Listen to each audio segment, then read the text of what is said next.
In a world that hates outcasts, Ozadin bears a curse that makes him an outcast even among them. He embarks on a dangerous journey to collect rare imperial coins. But after the first theft, he is pursued by sorcerers, assassins, and soldiers of every sect. Each step reveals a deeper secret about his twin sister, who is plotting to destroy the country. All began on one fateful day in the frontier territory, Kazel, during a period of serious famine and drought. That year alone, the severe drought invaded the villages all around the royal capital, drying up water sources, cracking rich loamy fields, and striking fear into the hearts of the poor villagers, who all thought of abandoning their lands in search of greener pastures. Mind you, the Margrave of Kazel, aka Kazel's nobles, hates defectors, so whenever they came across any of them, things always ended badly for the peasants. On this fateful night, the young master of the Kazel capital and his 20-man strong soldier squad found a bunch of runners trying to sneak out of their village. Without any remorse, the soldiers instantly begin killing off the defectors, including their kids, for abandoning their villages. As for the Kazel noble who led the charge, Kazel, son of Margrave Kazel, who's also said to be a powerful magician with the blood of the divine kings, he remains disgusted at the selfishness of the villagers for not realizing that they're all still alive because of the grace of those with divine blood. While facing a random woman and her child, Kazel calls the villagers out for trying to flee because of the drought and accuses them of being impudent. To increase her chances of survival, the woman apologizes for being impudent and then begs Kazel to at least spare her children. Just before she finishes uttering her pleas, a soldier stabs her right through with his spear to shut her up, and then gets scolded by the young master, Kazel, for being so thoughtless in killing the woman without having fun with her first. After the soldier apologizes, Kazel orders the soldier to find a way to entertain him even further. To do this, the soldiers tie all the remaining men up, hang them up on tree branches, and make their wives try to hold them up in an attempt to keep them alive until the soldiers get bored and leave. As Kazel watches the women go through a senseless struggle, he gets the excitement he so craves, and yaps a few nonsensical things about parents supporting their children and wives supporting their husbands. While Kazel enjoys the sight, one of the soldiers calls him to ask if he can hang a man who's been stabbed on the tree to have him entertain them before he dies. Before Kazel replies, the wife, whose eyes are now swollen from tears, begs the soldiers and Kazel to please spare her husband, but unfortunately, it's not her call because the soldiers hang the poor guy anyway. When the woman tries to stop them from ending her husband, the soldier slaps the shit out of her and has her watch her half-alive husband, Ifan, hang from a tree branch. To keep her husband alive, the woman holds him up, and this only makes Kazel compliment her for putting up a magnificent show for him to enjoy. To encourage her to keep it up, Kazel threatens that her beloved's veins will explode and kill him if she doesn't continue holding him up. Hearing this, the woman tightens her grip on her husband, hoping and wishing with every fiber of her being that he doesn't explode and die. Moments later, another noble figure, who happens to be a holy knight, shows up on the scene and slightly scolds Kazel for treating the blood of the divine kings so lightly. For a moment, Kazel looks back to see who's talking, but when he recognizes the noble dude to be Sir Xebec, Kazel inches closer to him and calls him his sword instructor. Ignoring the insult, Xebec asks Kazel if there's any need to stain the dignity of the divine king's blood by going this far to punish people. In response, Kazel tells him his dignity will remain intact as long as Xebec keeps his mouth shut about what he just saw. Apparently, Kazel thought the punishment fit the peasants because they had decided to tarnish his dignity due to a minor drought. With all that said, Kazel glamorously asks Xebec if he's going to rat him out to his father and the council, and Xebec tells him that the truth simply can't be hidden forever. After a long pause, one of Kazel's soldiers asks if they should take care of Xebec while they still can, but Kazel, after telling him no, urges the soldier to get him a whip instead.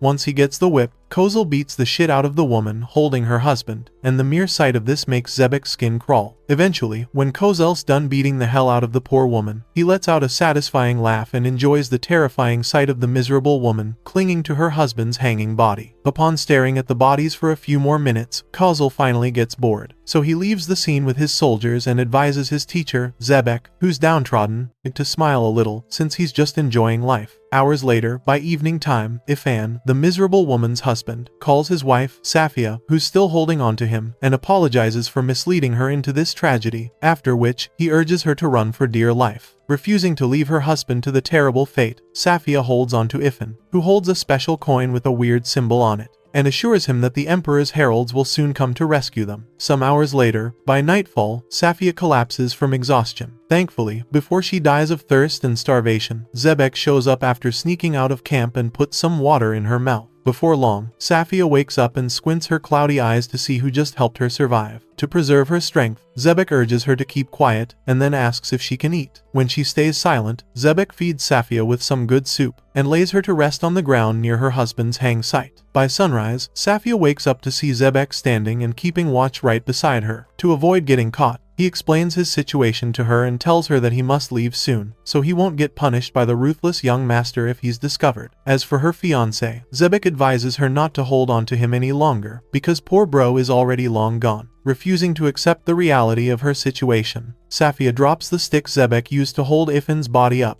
alerting Xebec, and continues holding on to her dear husband. Right before Xebec leaves, Safia asks him to tell her his name, so she'll ask the heralds to spare him when they come. But before telling her his name, Xebec asks if she seriously contacted the Herald clan, aka the Slayers of Sanctity, aka the Soulless Heretics, and Safia gives him the yes look. Although he doesn't know if they do exist, Xebec does assure Safia that if they do show up, Kazel, the blue-blooded Nimrod, has 20 well-armed soldiers under his command, including himself, so there's no way they're losing to the heralds. With this, he asks Safia if she knows about the incredible divine blood of Yegas, and although Safia does know, she still assures Xebec that the Herald clan will kill him, because they, too, are magicians who've killed kings bearing divine blood before. At this point, Xebec figures Safia must not be in her right mind because of the trauma she's endured so far, so he introduces himself as a holy knight of the king's church, not because he believes the Slayers will save him when they come and hear his name, but because he's sure that if they come at him, he will fight them with everything he has. Having said all that, Xebec leaves and promises to return at nightfall, when it's safe to sneak out again. As he disappears into the horizon, Safia stares at the triangle symbol she'd drawn on the ground earlier, and encourages herself, as she passes out, to wait for just 2 more days till the Slayers come and save them from their horrible fate. Soon after, passing out to begin her 2-day wait for the heralds, Safia recalls a particular memory she had with her husband some years before the drought. That day, which happened to be bright and sunny, the couple sat under that same tree that Ifan currently hung on, and Safia could remember her fiancé showing her a gift he had for her back then, which was the special coin he had on him. Upon receiving the gift in her memory, the curious Safia asked Ifan what the coin was all about, and Ifan asked if she had heard of the Herald clan. By this time, Safia remembers a story her dad told her about them when they were younger, so she tells Ifan that she's heard that they're Slayers of the Sanctity and are soulless. While that's true, Ifan does explain further that the gold coin she has on her is the Emperor's gold, and it can summon the heralds. Thereafter, he warns her about flaunting the gold coin around, because if the heretical interrogators of the king's church find her holding it, then they'll kill her. With all that said, Ifan pulls a fast one by pecking his lover on her cheek, and this gets her a little embarrassed. Soon enough, Safia asks Ifan why he's giving her something so dangerous as a gift, and Ifan says he's only giving it to her so she can use the gold coin to summon the heralds, to help by drawing a triangle on the ground and putting the gold coin in the middle, just in case something were to happen to them. Having remembered all that, Safia wakes up still holding on to her fiancé, while waiting for the heralds to show up and help them, and collapses completely exhausted from standing too long without food or water. A few hours later, by noon, Xebec is seen standing outside his army base, staring at the hot sun as Kozel's soldiers bathe themselves in cold water to cool off from the heat wave. Somewhere along the line, the obnoxious Kozel approaches him and asks for his thoughts about the massacre he had orchestrated the previous day. In response, Xebec tells the idiot that they can't collect any taxes for the citizens if they continue killing them off. Even so, Kozel tells Xebec that he's found out that the number of peasant defectors and thieves has increased recently, so his action from the previous day is justified. When Xebec suggests that they evacuate the peasants from the drought-infested villages to the Margrave's territory, where there's rich soil, Kozel asks him why he should allow those who are born on rich soil to suffer just because of those insufferable people. As Xebec remains silent, Kozel doubles down on his condemnation of his people, and then tells Xebec,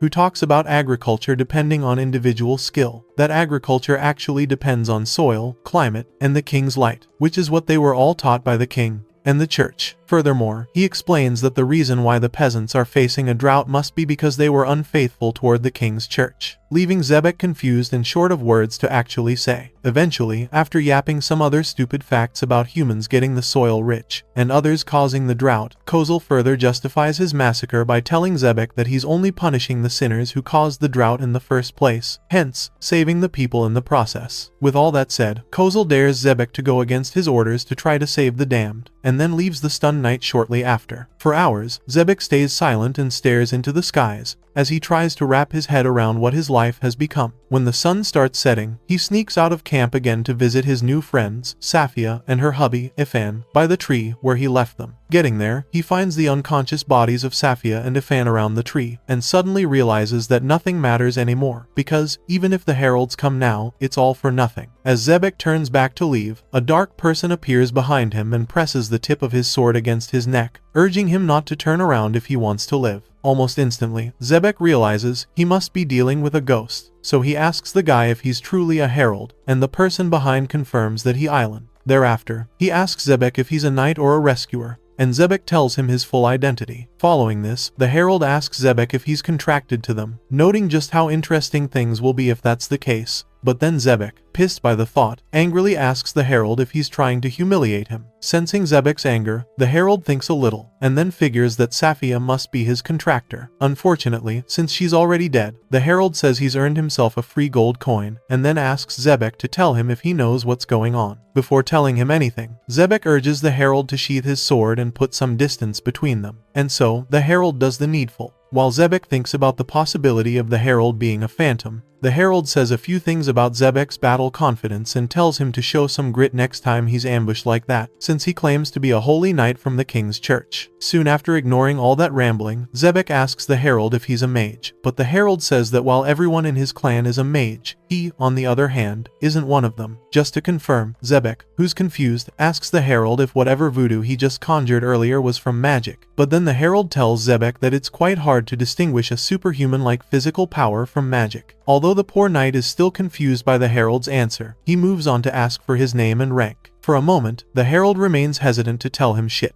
But when Xebec reminds the herald that he's already told him his name, the herald apologizes for the wait and introduces himself as Azadin, the Emperor's herald of the 108 spirits. Upon hearing Azadin's rank, Xebec figures he must be one of the lowest-ranking heralds of his clan. But then again, judging by the movement he just displayed, Xebec knows he shouldn't be underestimated. With the niceties out of the way, Azadin urges Xebec to tell him exactly what's happened, as promised, and Xebec tells him the whole truth. Not long after Azadin hears the full gist, a talking owl, who happens to know Azadin, swoops in, landing on Azadin's shoulder, and tells him that the contract has been established. As Xebec stares at the owl in disbelief, the owl talks about Azadin's response to the requester of the contract and also congratulates him on earning some free gold coins. Thereafter, the talking owl orders Azadin to complete the other mission without resting, and Azadin, knowing fully well that he can't disobey the bird, returns to the massacre site reluctantly. Before letting him leave, Xebec asks the guy if he's just going to receive his reward and leave just because the requesters died. But Azadin, ignoring his question, talks about how strange it'll be for Xebec to still want the request fulfilled, even with the requester dead, and then lets him know that his master will suffer if he were to complete the request. To protect Kozel, Xebec draws his sword against Azadin and swears on his honor as a knight that he will defeat him before he gets to Kozel. Unfazed, Azadin mocks Xebec for drawing a sword that remains silent before injustice against him, talking about how sad that is for him, and then moves closer to Safia and Ifan's bodies. As for Xebec, he just stands there, seething with rage, because he knows Azadin's right. When Azadin notices his anger, he further condemns Xebec for turning his back on the injustice against these dead commoners, not giving a shit about the Holy Knight's conscience. Around this time, Xebec snaps and angrily asks Azadin if he knows jack shit about what's truly going on. In response, Azadin gives him a crash course about the myths and names entwined with the constellations of the night sky, citing just how different we humans see the same thing, and have totally different feelings or interpretations about them. As he continues yapping about how Xebec might have felt about seeing these poor commoners, who did nothing wrong, get slaughtered for a bastard's entertainment,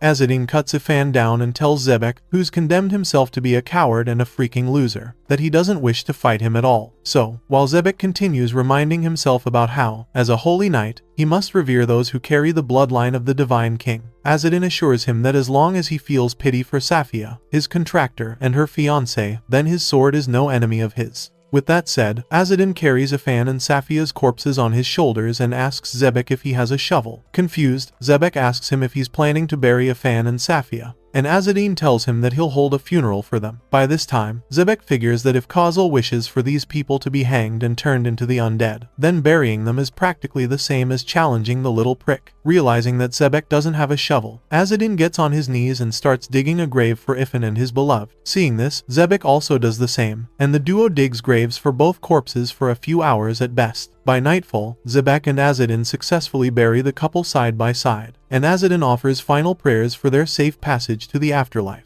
Shortly after hearing the Herald's prayers, Xebec asks him why he, a Herald, is using the prayers of the Rescuer's order, and Azadin says it's because he likes their ideology. When Xebec starts condemning Azadin for abandoning the destiny of his birth clan and serving the faith of heresy, Azadin tells him his birth will have no meaning if he doesn't uphold what he believes is right. By this time, Xebec asks him what he thinks of the Rescuer's order, but before Azadin responds, he senses a small army approaching them, and arms himself with his bow and arrows before they get to their spot. For a moment, a confused Xebec asks him why he's suddenly acting weird, but Azadin ultimately tells him it's because Kozel is approaching from a particular direction. Before long, Kozel and his small army arrive at Xebec and Azadin's location. However, before causing any chaos, Kozel mocks Xebec and his fondness for Safia and her husband, citing just how beautiful she is for a commoner living in the countryside, and whatnot. But at this point, Xebec knows he's cooked. As he tries, calculating his odds of surviving against 20 trained soldiers, Kozel stops talking about him and instead asks the weird, blindfolded dude to introduce himself. To properly introduce himself, Azadin picks up an arrow, aims it at a soldier at the rear end of their formation, and fires at him. To everyone's dismay, it hits the last soldier's left eye and puts him in a world of hurt. Thereafter, Xebec, who witnessed the entire thing, just stands there and marvels over how Azadin managed to make the shot in the first place. As if that wasn't enough, Azadin picks up another arrow, aims again, and fires another shot, this time at a soldier at the front line. Once the soldier spots the arrow coming for him, he puts up his shield to block it, but to everyone's shock, Azadin's arrow pierces through the metal shield and hits the soldier in the stomach. The moment Xebec spots this, he gets even more afraid of this weird Herald guy, not just because his arrow pierced through the shield, but also because it curved like a live snake. Soon after taking down both soldiers, Azadin reminds Xebec of his question about what he liked about the Rescuer's order, and then tells him that he likes them because of their idea that a person's worth is determined by their beliefs and actions. With this, he picks up another arrow from his quiver, places it on his bow, and then insults the shit out of Kozel, calling him a grapist who massacres his people, before condemning him as a noble. When Kozel hears everything Azadin just said to him, he crashes out badly, calling him a son of a biatch, and then orders Xebec to kill Azadin. However, before Xebec can even move, Azadin jumps high up in the air, sending fear down the spines of the remaining soldiers facing him, and shoots several arrows at different soldiers consecutively. After dropping several soldiers, Azadin lands from his jump and faces the remaining soldiers. When they make a move to attack him, Azadin leaps up in the air again and continues firing several arrows at the remaining soldiers, hitting some in their eyes and piercing others' stomachs. At one point in the one-sided battle, Azadin fires an arrow that grazes past Kozel's face, striking fear into the bozo's heart, and hits a soldier behind his horse in the eye. Having seen what Azadin's done to his men, Kozel figures Azadin's motive clearly isn't to kill his soldiers. Rather, it's to permanently disable them, and this makes him very pissed at the audacity. So, while Azadin continues striking down all of Kozel's soldiers, Kozel, who's about had it with the asshole, calls him out to explain and introduce himself, and Azadin tells the spoiled prince his true name and identity as a herald. By the time the soldiers find out their assailant is a herald, they shiver in fear, mostly because they know that he's a soulless monster whose only instinct is to kill and take as many bad souls as he can. When he can, not too long after, Azadin, who's right behind Kozel, extends his hands into the quiver to take another arrow, but unfortunately, he finds out that he's out of arrows. The moment Kozel notices this, he screams at his soldiers to attack Azadin now that he's out of arrows. Just then, Azadin punches the bastard off his horse and continues fiddling with his bow, as Kozel grovels all over the ground from the pain in his right eye.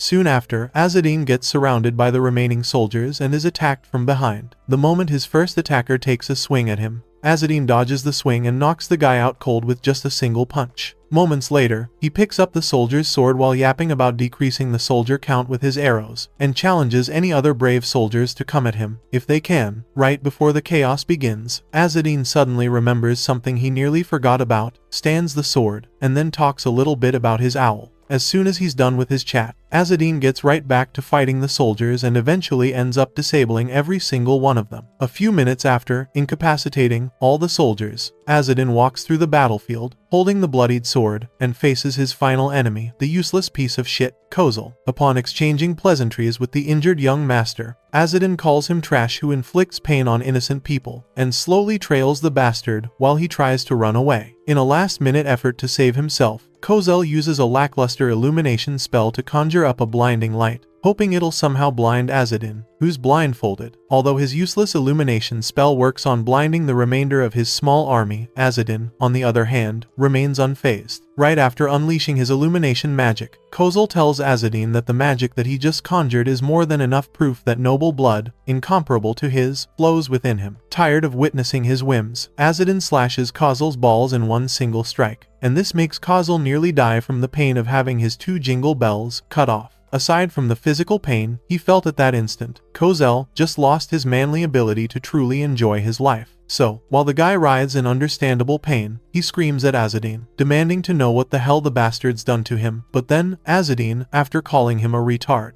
asks if he still doesn't know what he's done to him. Soon enough, Azadin grabs Kozel by his hair as he proceeds to inflict more pain on him. Scared for his life, Kozel offers to give Azadin anything he wants in exchange for his life: money, swords, women, anything he can name. But, to his dismay, Azadin's a slayer of sanctity, aka a herald, so he's not attached to mundane things. Upon realizing that his materialistic offers didn't work, Kozel calls Zebek, who's right behind Azadin, and respectfully asks him to help him defeat Azadin. Thankfully, this time, Zebek closes his eyes and lies that he can't see anything due to his illumination spell from earlier. When his last option doesn't work, Kozel starts spewing profanities against the herald in front of him, claiming to be from a sacred bloodline, who should be exonerated from the crimes he committed against those commoners. Irritated by Kozel's ramblings, Azadin refuses to kill him just yet, and instead assures him that he'll make him continue living with vigor, so he can have a chance to live positively and with the right attitude. With all that said, Azadin takes another swing at Kozel's balls, but this time, he permanently severs Bro's baby-making fluid from his schlong forever. Well, as one would expect, Kozel screams his arse so loudly that he collapses right after watching his future disappear. With Kozel taken care of, Azadin gives himself a pat on the back for fulfilling the Emperor's law, despite not having a contractor, and gets ready to leave. Unfortunately for him, just as he's about to get to that, Zebek draws his sword and tells Azadin that he, as a knight of the Church of the King, can't let him,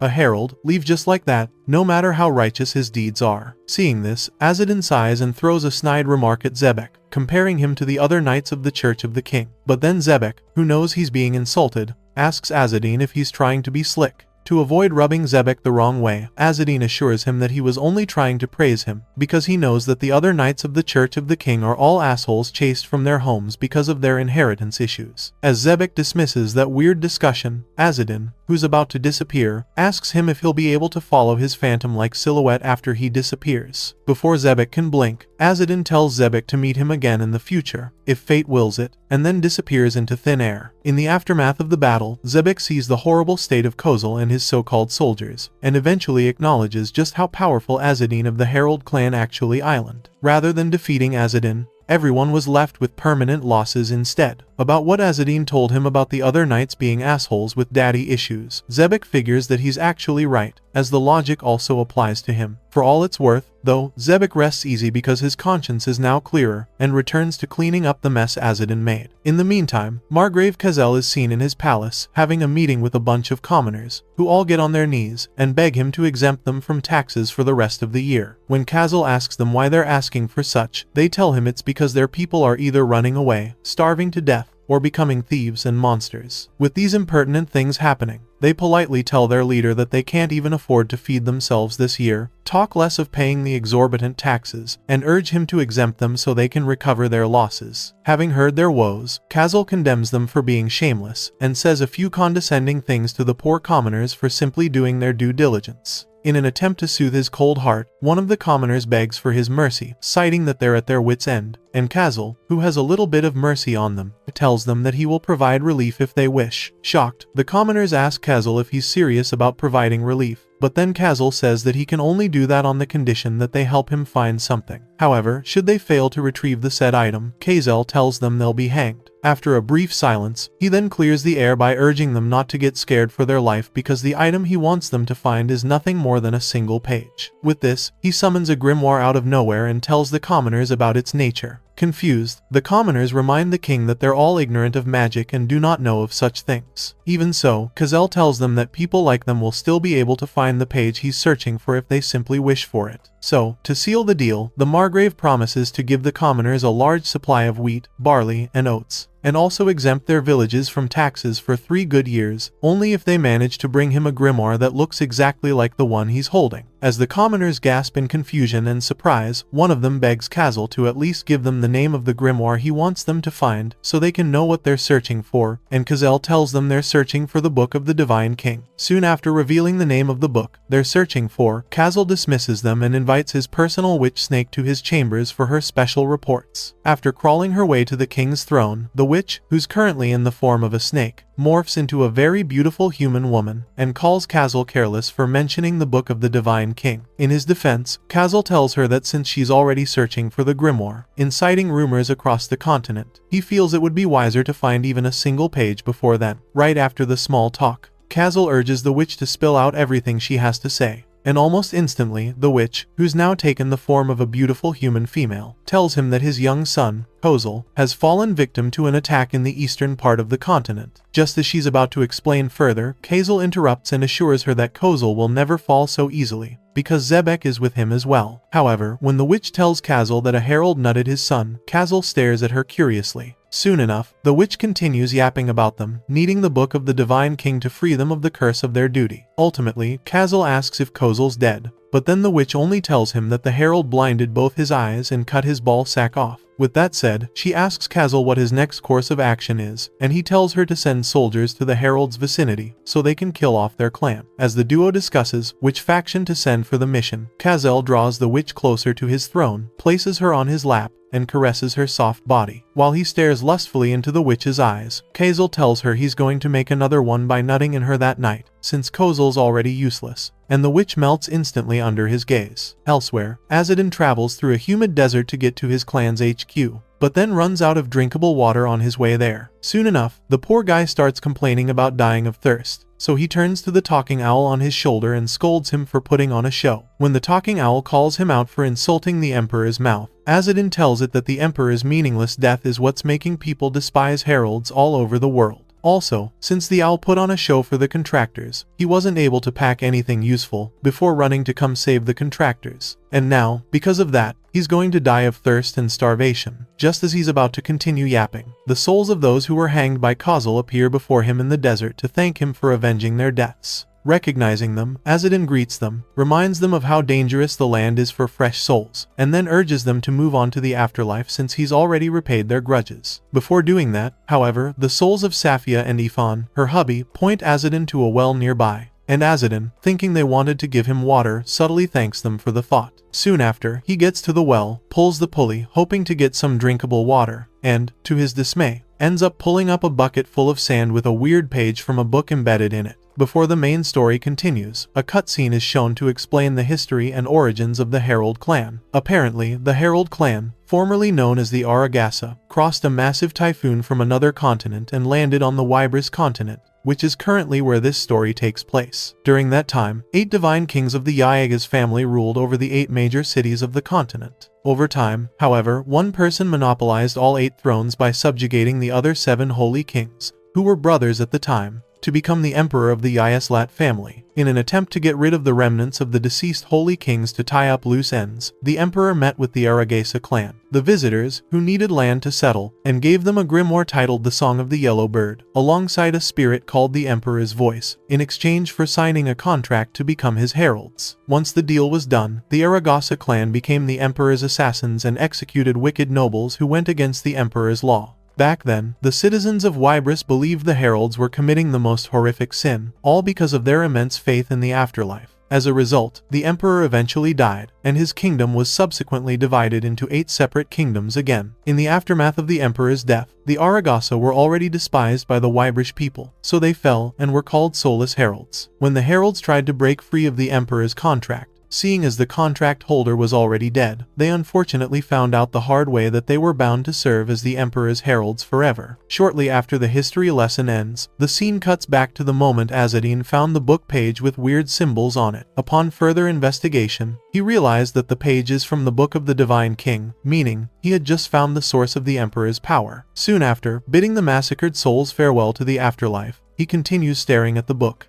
and then asks his emperor's spirit, which is the talking owl, sitting on his shoulder, if he'll really be able to escape the curse of duty with this single page. Even though the spirit considers Azadine rude to call his duty a curse, it does ask him why he isn't happy to find something all heralds desire. In response, Azadine tells it that it's because he's worried that the grimoire pages have started to spread throughout the world. If anything, he knows that the Book of the Divine King was torn apart in the first place, all because of his father, so he wouldn't want the unnecessary PR these pages would bring him in the future. In any case, Azadine refuses to brood too much over the single page, so he just tucks it in his tunic and continues his search for water. While he's at it, two teenagers, a dude and a girl, spy on him from a notable distance. And the girl, who appears to be more spoiled and ruthless, labels Azadine to be a talentless POS who just happens to be the son of the clan's worst traitor. As the poor guy fidgets over how risky they're being, the bold girl asks him if the rumors about him being cursed are true. Although the guy partner claims not to know if he's cursed, he does tell her he's sure that Azadine can't use magic. Hearing this, the girl continues spewing out more demeaning things about Azadine, like when he wet the bed at 8.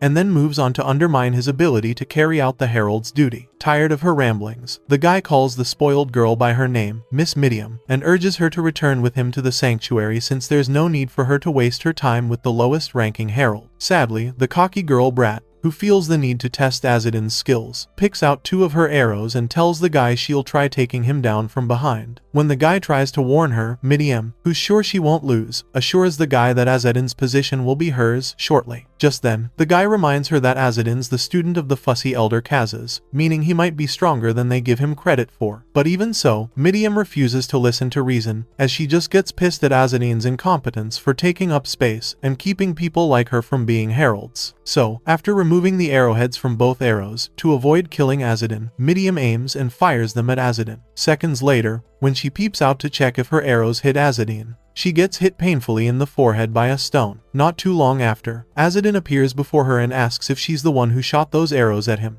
Midium tells him it was only a greeting from her, but she still takes her time to wonder how Azadine even got so close to them in the first place. Soon enough, she spots the arrows she shot earlier in his quiver and gets even more confused. But just then, Azadine asks for their names, and they both introduce themselves as his assistants, Midium from Ether, and Ishmael. Confused, Azadine drops Midium's arrows, expecting an explanation for such rude behavior, and Midium smugly tells him she only wanted to give him her arrows since his quiver looked empty. At this point, Azadine figures they only applied to be his assistant because they were bored, staying in the Holy Land. So he just tells them to go back home, as he doesn't need slaves. Shocked, Midium reminds Azadine that she's from the Ether bloodline, but in response, Azadine also reminds her that bloodlines have no meaning to heralds. In any case, since they're here to work for him, that means they're his subordinates now. So, before letting them in, he suggests that he teaches them what happens if they shoot arrows randomly at people for no reason. As Midium wonders just how different Azadine is from the rumors, Azadine, on the other hand, tells her to apologize for being rude, treat him with respect next time, or make him her enemy. With no other choice, Midium apologizes for her rudeness, and Azadine accepts it on the condition that she doesn't shoot at anyone with her arrows anymore if she doesn't plan on killing them. With that said, Azadine dismisses them and urges them to go back to the Holy Land. Just when he's about to ask them for water, Midium challenges Azadine to a duel against Ishmael's better judgment. While she knows that Azadine's pretty strong and intelligent, she feels she'd be a big coward if she didn't challenge him just because he's strong. So, without any remorse, she makes the challenge verbally official and decides to take his herald position if she wins. Before accepting or refusing Midium's duel, Azadine complains about Ariel's bad influence on the kids, and then asks Midium if she knows what happens to her if she loses the duel. Midium tells him, with a smug look on her face, that she knows that if she loses, then everything that's hers, including her life, will be his, and for this, she's prepared. Although he's shocked by how lowly she must think of him, Azadine still gives Midium a chance to give up before it's too late, because Ariel's the only person who can win against a literal herald. Rather than give up, Midium walks 100 steps away from Azadine and challenges him yet again. At this point, the Emperor's spirit validates the duel, giving Azadine no choice but to accept it. While Midium's a little shaken by the Emperor's voice validating their duel, Azadine sighs at the inconvenience, and Ishmael, who knows what the implications of the Emperor spirit's validation are, fears the worst is about to happen. Notwithstanding, Midium boldly tells Azadine that she has to win and would stop at nothing to make it happen. With no other choice, Azadine engages Midium in her duel and fights her for about an hour or so. In the end, he beats the shit out of Midium and gets some water from her. As for Ishmael, who's batshit pissed, He thinks back to the archery technique Azadin used to beat his master, and figures it's not a technique suited for the battlefield at all. If anything, he can tell that the technique is an extreme form of the Aragasa technique, which he feels was unnecessary to use against someone like Midium. For some context, a flashback is shown to illustrate exactly how the duel between them went. In the initial moments of the duel, Azadin shot several stones at Midium from all directions, hoping to incapacitate her, but Midium, who's as smart as she is spoiled, put up a magic defense barrier to shield herself from Azadin's 360 attack. The moment her barrier disappeared, Azadin continued shooting as many small rocks at her as he could,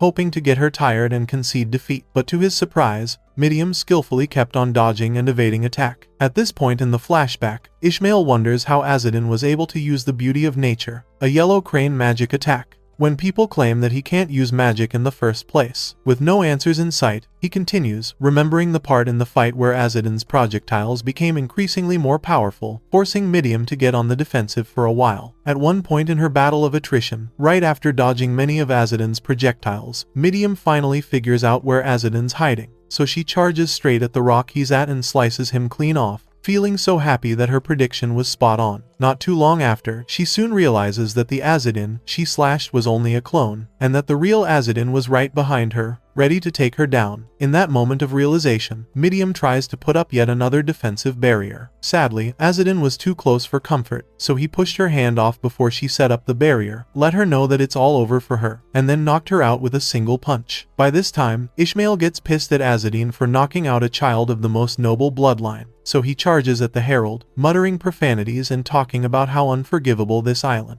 Before Ishmael could do anything, the Emperor's spirit declared the duel over and moved on to mete out the results. Since Midium clearly lost the duel, the Emperor's spirit puts her fate in Azadin's hands, and does the same for Ishmael as punishment for interfering in the duel at the last minute. Unable to accept her defeat, Midium tried to slit her own throat when she woke up, but Azadin stopped her easily and gave her time to let her defeat and arrogance sink in. Now, at the current time, Midium slams her arse on the ground, dejected and embarrassed. But even still, Azadin doesn't let her go off easy, because he lets her know that she doesn't have the right to die yet unless he dies, or tells her to. With that said, Azadin continues mocking her for challenging her to a duel without knowing the full repercussions if she loses, and then returns their water bottle to Ishmael. Moments later, when he's fully refreshed, Azadin gives Midium and Ishmael a chance to go scotangent free, since he feels they've learned their lesson already. As both teens stare at him in disbelief, Azadin tells them how bad things will be for them if news of this duel goes down in their record. To avoid the consequences, he urges them to pretend that the duel never happened and leaves them right there. A few hours later, Azadin, who's been wandering the desert ever since, spots Ishmael and his master following him, so he turns back and tells them to go back to the sanctuary since he doesn't need a slave. Pissed, Midium refers to herself as a beautiful and talented young girl, and then asks Azadin why he wouldn't want her as a slave. To fully clip her wings, Azadin calls her ugly and lets her know that she isn't as talented as she thinks. So, instead of disturbing his precious time, he yaps about early marriages and cultures, and then warns Midium to never challenge anyone to a duel again, citing that if they have to kill someone, they can just assassinate them. By this time, Ishmael gets a little scared of Azadin because he can feel that bro's just talking to spite them for their arrogance. As for Midium, she practically loses her shit and tries making a comeback at Azadin, who couldn't care less about her. As she racks her brain, searching for the most hurtful words to tell Azadin, Midium refreshes her memory with the information she knows so far about the Heralds and Azadin's birth. While it's no news that the Heralds are bound to the Emperor's spirit by the contract of service, it was well publicized back in the day that traitors to the curse of the Emperor would meet a horrific death, as per the contract's conditions. A contract, which was once a symbol of loyalty and honor, quickly became a dreadful curse after the Emperor's death, binding the Aragasa clan to eternal service as the Emperor's heralds. After many generations of heralds, however, the unending curse finally began showing signs of breaking when the heralds intervened in the Terasar succession war and obtained a copy of the Book of the Divine King. Unfortunately for the clan, before they could break the curse, a notorious traitor named Akre stole the book and fled. By the time the heralds caught and imprisoned the traitor in a ravine,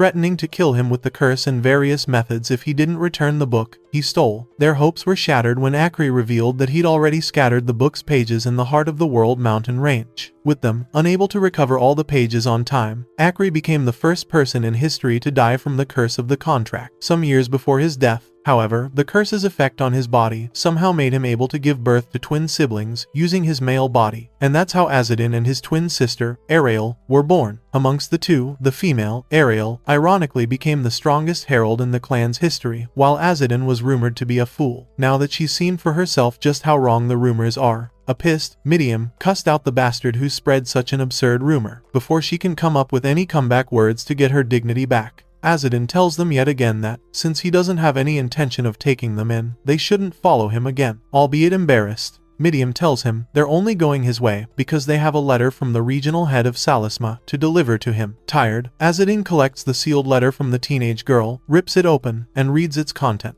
In summary, the regional head of Salisma wants him to retrieve copies of the Book of the Divine King that's been appearing recently, and as a reward, he promises Azadin that his success will be reflected in his performance review. Upon reading the other peripheral parts of the letter, Azadin asks the kids if they know about the copies of the Divine Book that have been appearing recently, and Midiam, seeing her chance at a comeback, tells him happily that they do know. Thereafter, she moves to yap about Azadin's father, Akri, betraying the clan. But before she continues running her mouth, Ishmael, who's about had it with her childishness, steps on her leg and gets into a fight with her. Eventually, Azadin stops their argument, thanks them for delivering the letter to him, and figures he'll have to head to Salisma to meet the regional head. Hearing this, Midiam politely asks if they can tag along with him since they're heading to the same destination, and Azadin lets them follow him. After spending the entire day traveling the desert on foot, Azadin and the kids finally arrive at a savannah and camp there to rest for the night. Very early the following morning, Azadin, who wakes up first, wakes everyone else up and leads them to a spring he spotted the previous night. When they get to the spring, Azadin makes the kids fill up their water bottles with the clean spring water in preparation for the next phase of their journey. Somewhere along the line, a bunch of scalawags, armed with weapons, show up suddenly and ask Azadin and the kids why they're taking water from their spring without their permission. Sensing that they're troublemakers, Azadin gives them a chance to just talk things out, as he claims he doesn't want to fight them. Unfortunately, there's no reasoning with the fools, because they not only insult Azadin for being a spineless yapper who can't fight for shit, but also make a move to kill him and Ishmael, so they can capture Midiam. With no other option but to fight, Azadin easily subdues the fools, and has them begging him to spare them in the end, because they're innocent people. Confused, Ishmael asks if they're really bandits, and the people explain that they're like this because Margrave Kazel's children are forcibly drafting people and making them search for a copy of a book. As they continue complaining and yapping about their misfortune for running into someone like Azadin, despite not knowing shit about what they're looking for, Midiam suggests that maybe they're thieves coming up with excuses, and Azadin assures her that they're telling the truth. Following that, Midiam advises Azadin to kill them to silence them. But then again, Azadin lets her know that he doesn't kill without reason. To convince him, Ishmael says it's only sensible to kill them because even if they're good people, there's a chance they could expose our tracks if they let them live. Even still, Azadin says it doesn't mean he should kill them for his comfort because he knows everyone deserves a second chance. Upon hearing Azadin talk about sparing their lives, the fools continue yapping and thanking Azadin for being so considerate, with one of them even praying for great fortune upon Azadin's family for his mercy. Eventually, when it's time to mete out his punishment, Azadin shuts them up, leaving Ishmael, who's confused to see a herald who refuses to kill, even more confused, and punches the gang leader in the face. Upon delivering a good shot that destroyed the guy's left eye, Azadin adjusts his fists and urges the others not to move too much so their face won't be blown away. Scared for their lives, one of them asks Azadin why he's punching them when he promised to spare them, and Azadin says that even though he's sparing them, he still needs to inflict permanent damage on them so they can't harm others ever again. Soon after getting Midiam and Ishmael's approval, Azadin delivers ball-crushing pain on the poor guys and leaves many of them either ball-less or one-eyed. As all 6 guys leave for their various homes, raining insults and curses on Azadin, an ogre grabs the head of one of the ball-less dudes from behind and squishes it. Thereafter, he grabs one more dude from the crowd of 6, holds him dangling up, and calls him food. Once he's done having his fun, he throws the guy in his backpack basket and continues harvesting the others, while his goblin minions feed on the headless corpse of the ball-less man. Soon after feeding, they continue traveling for hours till they get to a human village with a huge fortress, and plenty of meat for the ogre and his goblin army to harvest and feed on. While the monsters approach the village, Azadin and the kids continue traveling towards Salisma to see the regional head. Somewhere along the way, Midiam praises Azadin's tactic of delivering permanent damage to the men from earlier, and talks about how good it was to collect their weapons as part of the punishment. Well, Azadin tells the kids that it's quite hard for one to understand others without experiencing the same situation as them. So, for all it's worth, He tells them that it's better to let those bozos lose an eye, because the people they would have victimized if they went unscathed are now the ones they would fear. Plus, a punishment like this will further encourage them to be better people, and this, above all, is a good thing in his book. Having heard Azadin's words, Ishmael admires him for giving the idiots a chance to cleanse their souls. But then again, Azadin, ignoring the inspiring words, refers back to the thing. The idiots told them about Margrave, Kazel, searching all over his kingdom for the copy of the Book of the Divine King. While it's possible that the useless leader, Kazel, lost the fight for succession and might want to use the magical powers in the book to climb up the ranks, Azadin knows things will be really bad if a political figure like Kazel were to obtain such power. So, to prevent that from happening, he removes the eye mask he has on his face and tells the kids that they'd have to be careful until they're out of Kazel's territory. Soon after seeing what's underneath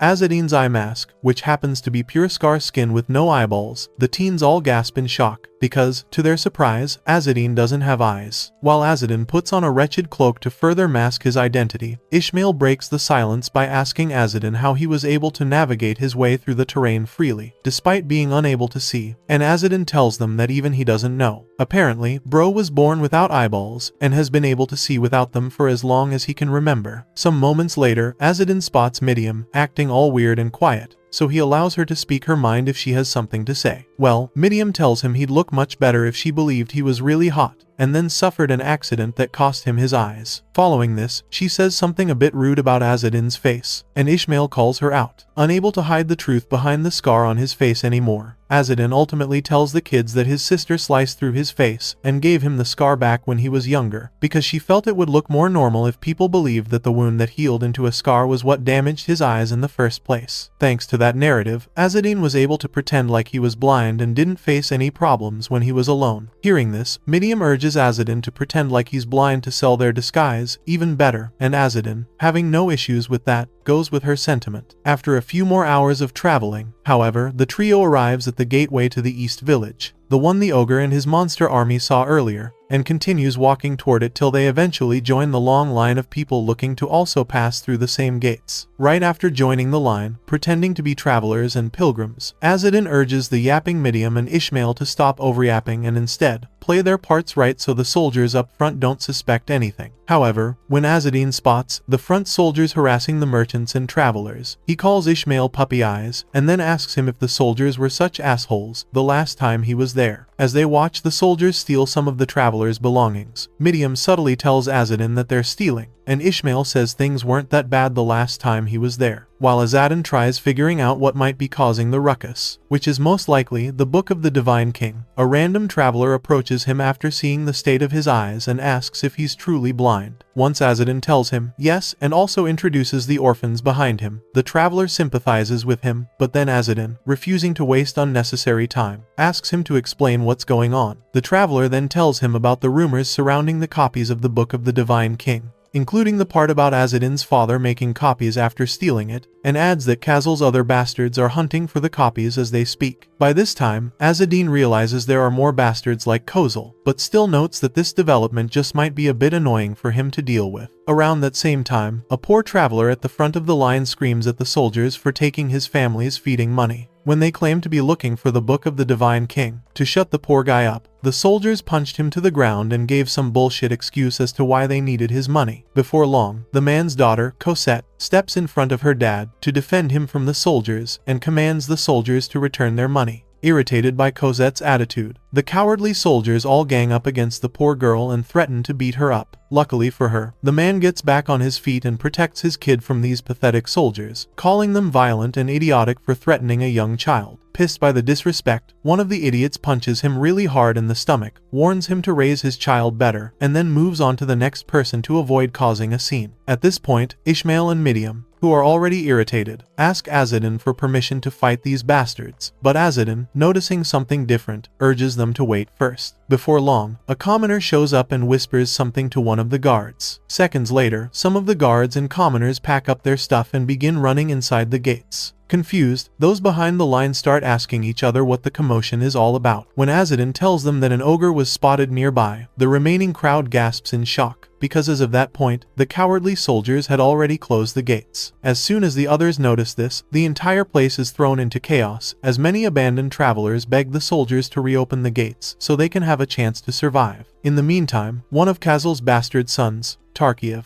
sits comfortably in his carriage on the other side of the gate and asks his soldiers if they're sure they locked the gates. Once they assure him that they did, Tarkiev instructs them to get him out of there, since they've already confirmed that there are no copies of the book around there. But before they leave, one of the recruits calls and asks him what he feels they should do in his absence. Tarkiev tells him to fend off the ogre and other monsters that get close, citing that he's been trained sufficiently. But then the soldier, who's only been trained for just a day, begs the bastard prince to let the people outside come in, so he can command the defense at the gate. And Tarkiev mocks him for not being a knight yet, since he has no time to waste. He allows the guy to do whatever he wants and leaves that spot instantly. The moment Tarkiev disappears out of sight, the soldiers start feeling the monsters getting much closer, as the ground shakes vigorously. Around this time, the terrified travelers just sit by the gate and accept their fate. Luckily for them, before the ogre and his minions get to them, the soldier from earlier arrives at the gate, spots the army charging toward the gate, and quickly opens the gates for those trapped outside to come in. Upon opening the gates, the trapped travelers rush inside and continue traveling toward the next settlement for hours until past sundown. At a point in their journey, one of the elderly travelers spots Azadin, who she thinks is blind, and his teen travel partners walking with them without a lantern, so she gives Ishmael an extra one to light up their path as she knows the road will be rougher as they go on. Impressed by her thoughtfulness, Ishmael thanks the old lady and promises to take care of his uncle and sister, so she shouldn't worry about them. After taking notes of how nice people treat him if he pretends to be blind, Azadin recalls what happened that evening, right after the recruit opened the gates and let them all inside the gates. Shortly after letting the trapped people in, the recruit from earlier urged the able-bodied soldiers to stand back and fight the monsters to protect the village, so that the elderly and injured would be able to flee just a little bit faster. By that time, Cosette's father volunteered to join the small army and fight the monsters, so he would be able to protect his daughter. But even so, Cosette mocks her dad playfully for being a wuss who can't fight for shit. Now that it's getting dark, Azadin gets a little worried about the men stationed at the eastern gates and hopes nothing bad happens to them. Just then, Midiam opens her loud mouth and starts complaining about the disgraceful knights who cast out the people they serve just to save their skin. After staying silent for a while, Azadin says some things about the people of Wybris, deeming the casting out process a wonderful thing, and Midiam, unfazed by what he just said, figures it's probably fine for an artisan like Azadin to not sympathize with the people of Wybris. Quite the contrary, Azadin assures her that he does indeed sympathize with them, and because of that, he removes his disguise, puts on his mask, and disappears back to the eastern gates to help the soldiers, leaving the kids shocked as they wonder where he's gone. Moments before Azadin arrives at the gates, the makeshift soldiers all gear up and await the arrival of the monsters, so the battle can begin. When the monsters do show up, Cosette's father nearly shits his pants when he sees just how many they are. Once the monsters get close enough, they stop their march, and the ogre, who's also their leader, introduces himself to the men as Goldu. Thereafter, he slams his basket full of dead and half-alive humans on the ground and tells those on the wall, in barbarian language, that they're smart monsters who store meat for a very long, and would like to raid the strong fort they're facing, so they can harvest as many humans as possible. Having heard the big ogre yap,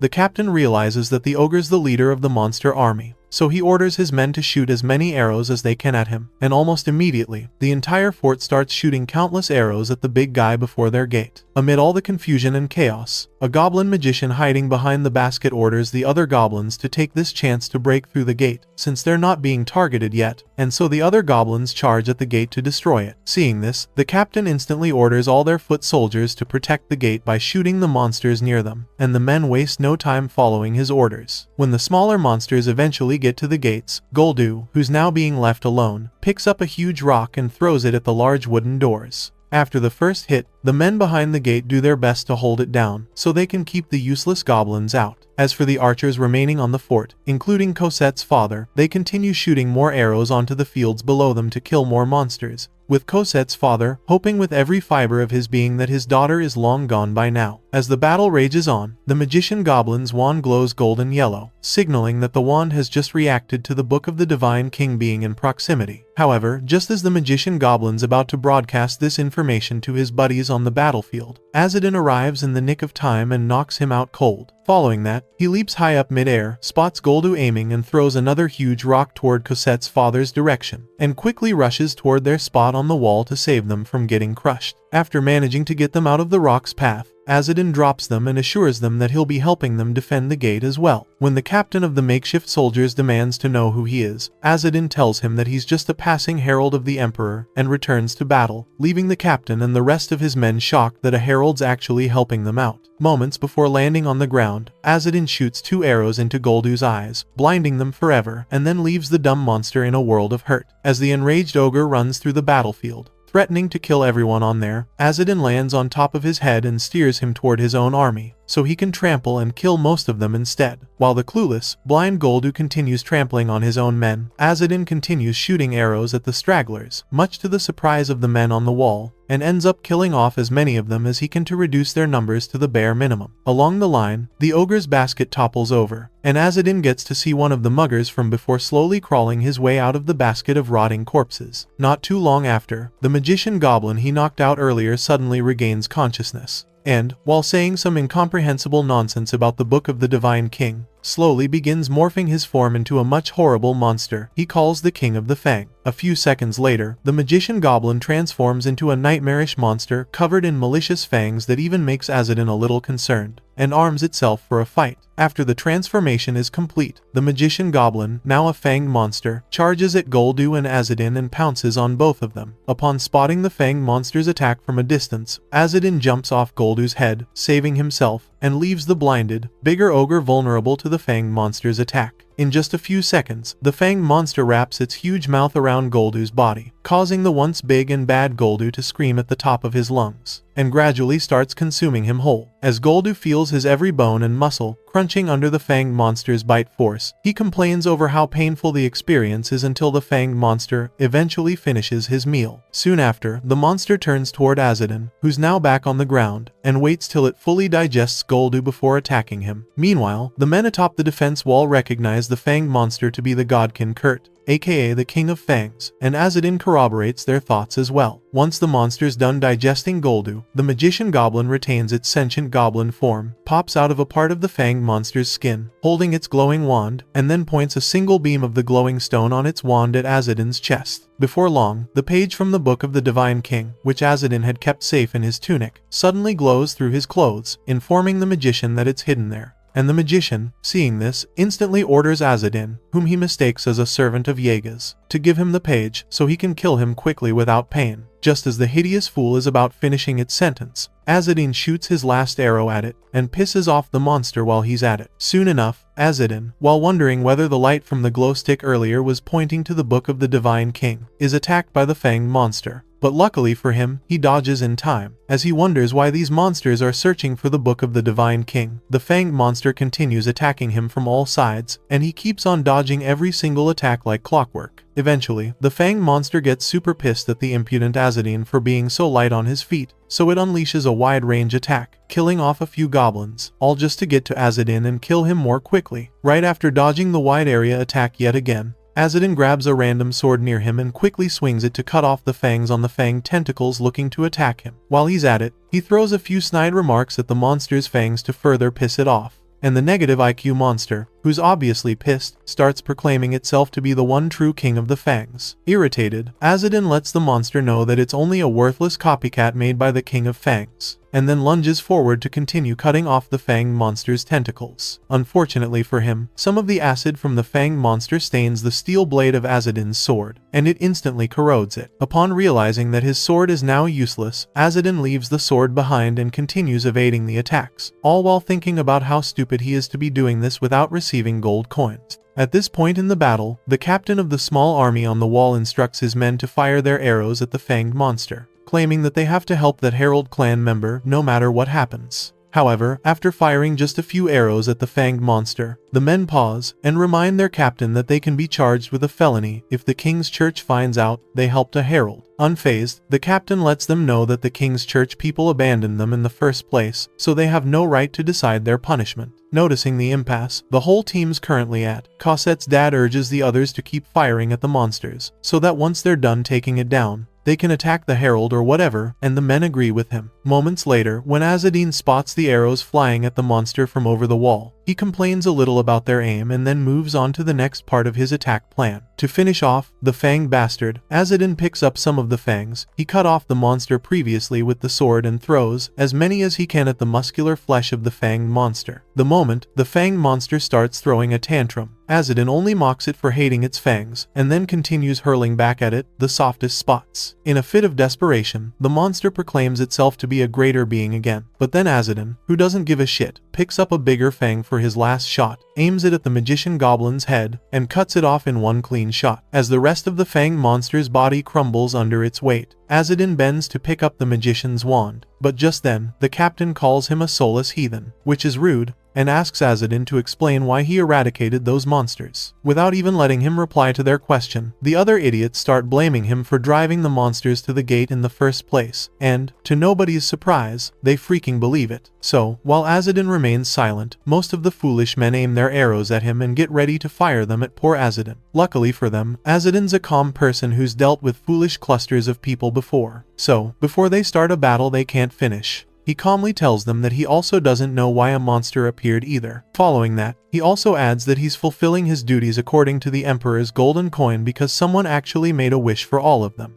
Upon hearing this, the men on the wall all gasp in surprise, because they never thought in a million years that a human would make a wish to the demon of the golden coin. After trying and failing to figure out who made that wish amongst themselves, one of the scared idiots, not the captain, boldly asks the Herald if the person who made the wish is one of them. Soon after, letting them know that he can't tell them any information about the wisher, Azadine asks them if they'll let him pass through the gates, or fight him for the king's church, who raided their village and abandoned them to die in the hands of the monsters. Just then, another scared archer warns Azadine not to insult their faith. But while Azadine replies to him, the mugger trapped inside the ogre basket earlier suddenly crawls out, wondering if it's already over. After savoring his first few seconds of freedom, he spots Azadine, the ball crusher, nearby and scurries back in fear. Azadine, who's also spotted him, smiles and advises him to be kind, especially now that he's been given a second chance at life. As the survivor tears up, Azadine jumps onto the wall to have his final meeting with the scared Nimrods there before disappearing from their lives forever. The moment he lands on their lamppost, the captain orders his men not to attack him, and Azadine, upon landing safely and taking a few arrows from their armory, thanks them for the arrows, after which he preps to get the hell out of there. As he leaps off the walls, the captain thanks him quietly, and Azadine calls him a fool for opening himself up for execution. On their way back to the kids and travelers, the Emperor's spirit asks Azadine why he lied about getting a golden coin to the men on the wall, and Azadine says it's because they'd have lived in fear if they thought they got involved with him. When the spirit asks him if he hates them for treating him like an outcast, even after defeating the monsters for them, Azadine assures the owl that he doesn't because humans are naturally weak. Besides, the fact that they treated him nicely when he pretended to be blind makes them worthy of praise. So that's all there is to it. For now, though, Azadine complains about his tiredness and yaps about how he fought monsters without the golden coin. Not too long after, he spots the kids standing in the middle of nowhere and reunites with them. After all the niceties, Azadine tells them what he did at the gate.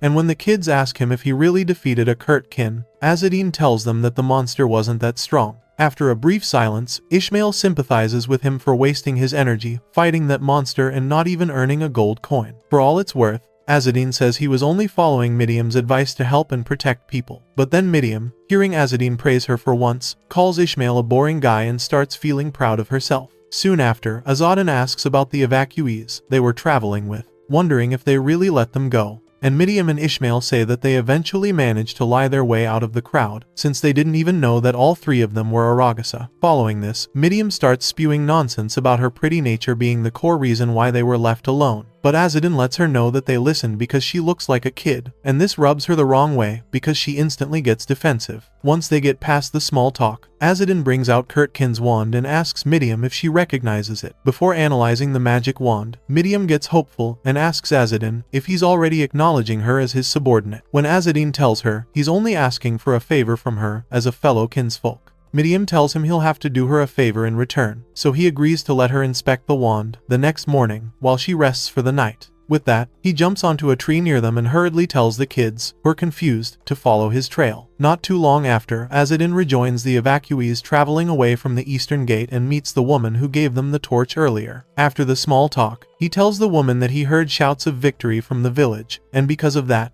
he can boldly tell them that it's okay for them to return to the village now. As Azadin and the woman try looking for ways to signal the eastern gates, someone suddenly screams from the crowd, pointing to the eastern gates, and telling the others that the vigilante committee must have succeeded because the gate lanterns are on. Gladdened by this news, Azadin urges the woman to send a small group of people to check first, and just as the woman answers him, he disappears. On his way back to the kids, Azadin complains about the fatigue he feels, but before he gets to them, he spots some smoke coming from a particular location, so he takes a detour to check it out. Soon enough, he discovers Tarkiev's encampment and overhears two useless knights yapping about the incompetence of their Margrave, who's obsessed with finding the Book of the Divine King instead of trying to protect the people. While one of them feels that Kazel's territory is doomed, the other just wants to complete one big job and get out of there. Having heard their ramblings, Azadin figures he must have just stumbled upon the camp of the bastard child who abandoned the people. Upon further investigation of the place, he spots some loot that Tarkiev and his men stole from the villagers at the gates, so he decides to steal some of the loot back, with the Emperor's spirit supporting him because he's in dire need of money. What can we say? Travel is quite expensive. So, to avoid getting caught, Azadin sneaks into the camp, steals all the loot without alerting the guards, and sneaks back out when he's done like clockwork. The following morning, when Tarkiev realizes that they've been robbed, he loses his shit and starts blaming his knights for being useless pieces of shit. The moment they try explaining that they were ambushed and didn't have time to react, Tarkiev ignores their pleas and instead turns to one of the mercenaries he hired earlier, so he can hear what the scar-faced dude has to say, since protecting the loot is also his responsibility. Unable to argue with Kazel's bastard, the scar-faced man, who we're gonna call Scarface, just accepts the blame and continues eating his apple. However, the moment Scarface notices that one of his belongings has also gone missing,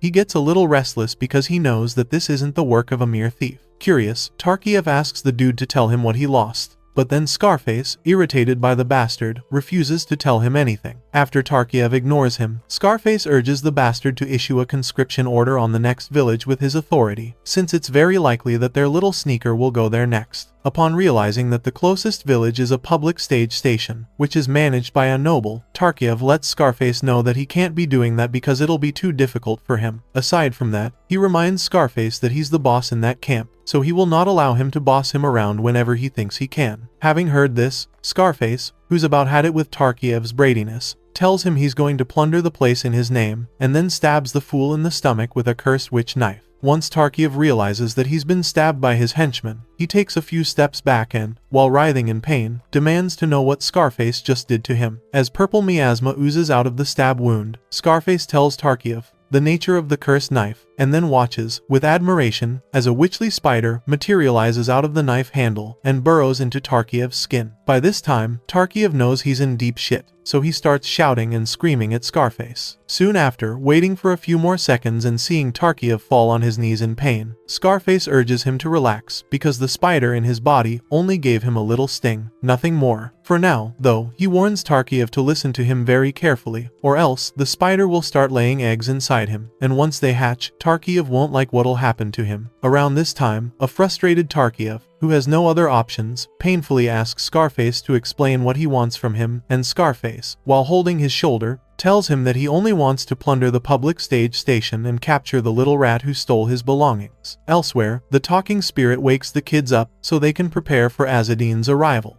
since it's already past 10 a.m., so the kids do the needful. Before long, Azadin strolls towards them, holding another wand looking just like the goblin monster's wand from earlier. And Miriam, upon noticing the other wand in his hand, asks where he got the second one. Azadin tells her that he found and stole the second, which looks exactly like the goblin's wand, when he looted the mercenaries' supplies the previous night. With that said, he asks Miriam to take a look at the second wand for him. But then Ishmael, scared that the wand might be cursed, grabs it from Azadin and analyzes it himself. After spending the next few minutes analyzing the wand's magical components, Ishmael describes the mental image he's seeing to be green and black, which is quite different from the red mana he'd normally see from the goblin's wand. So Azadin asks him if the wand belongs to a different Kurt, and Ishmael, After telling him, yes, moves on to add that the wand's function is to search for a specific target. About the target, Ishmael says it's not durable, meaning it can break easily, but even still, its creator is a really big deal because he crafted the target object's performance to surpass that of most magical tools. At this point, Azadin figures the wand must have been created to track the copies of the Book of the Divine King. Since he now knows that there's more than just one of those wands around, Azadin knows he'll have to deal with more trackers from then on. For now, though, he tells the kids to follow him so they can spy on those who lost the item, and the kids follow him to Tarkiev's camp. Upon leaving the kids at a safe spot nearby, Azadin gets up to his normal hiding spot in the tree and watches the entire atmosphere around the camp change as they prepare for a real battle to collect the book's copy. As Azadin thinks about their actions after losing the wand, the kids ask him how the stakeout is, and Azadin, upon returning to their spot,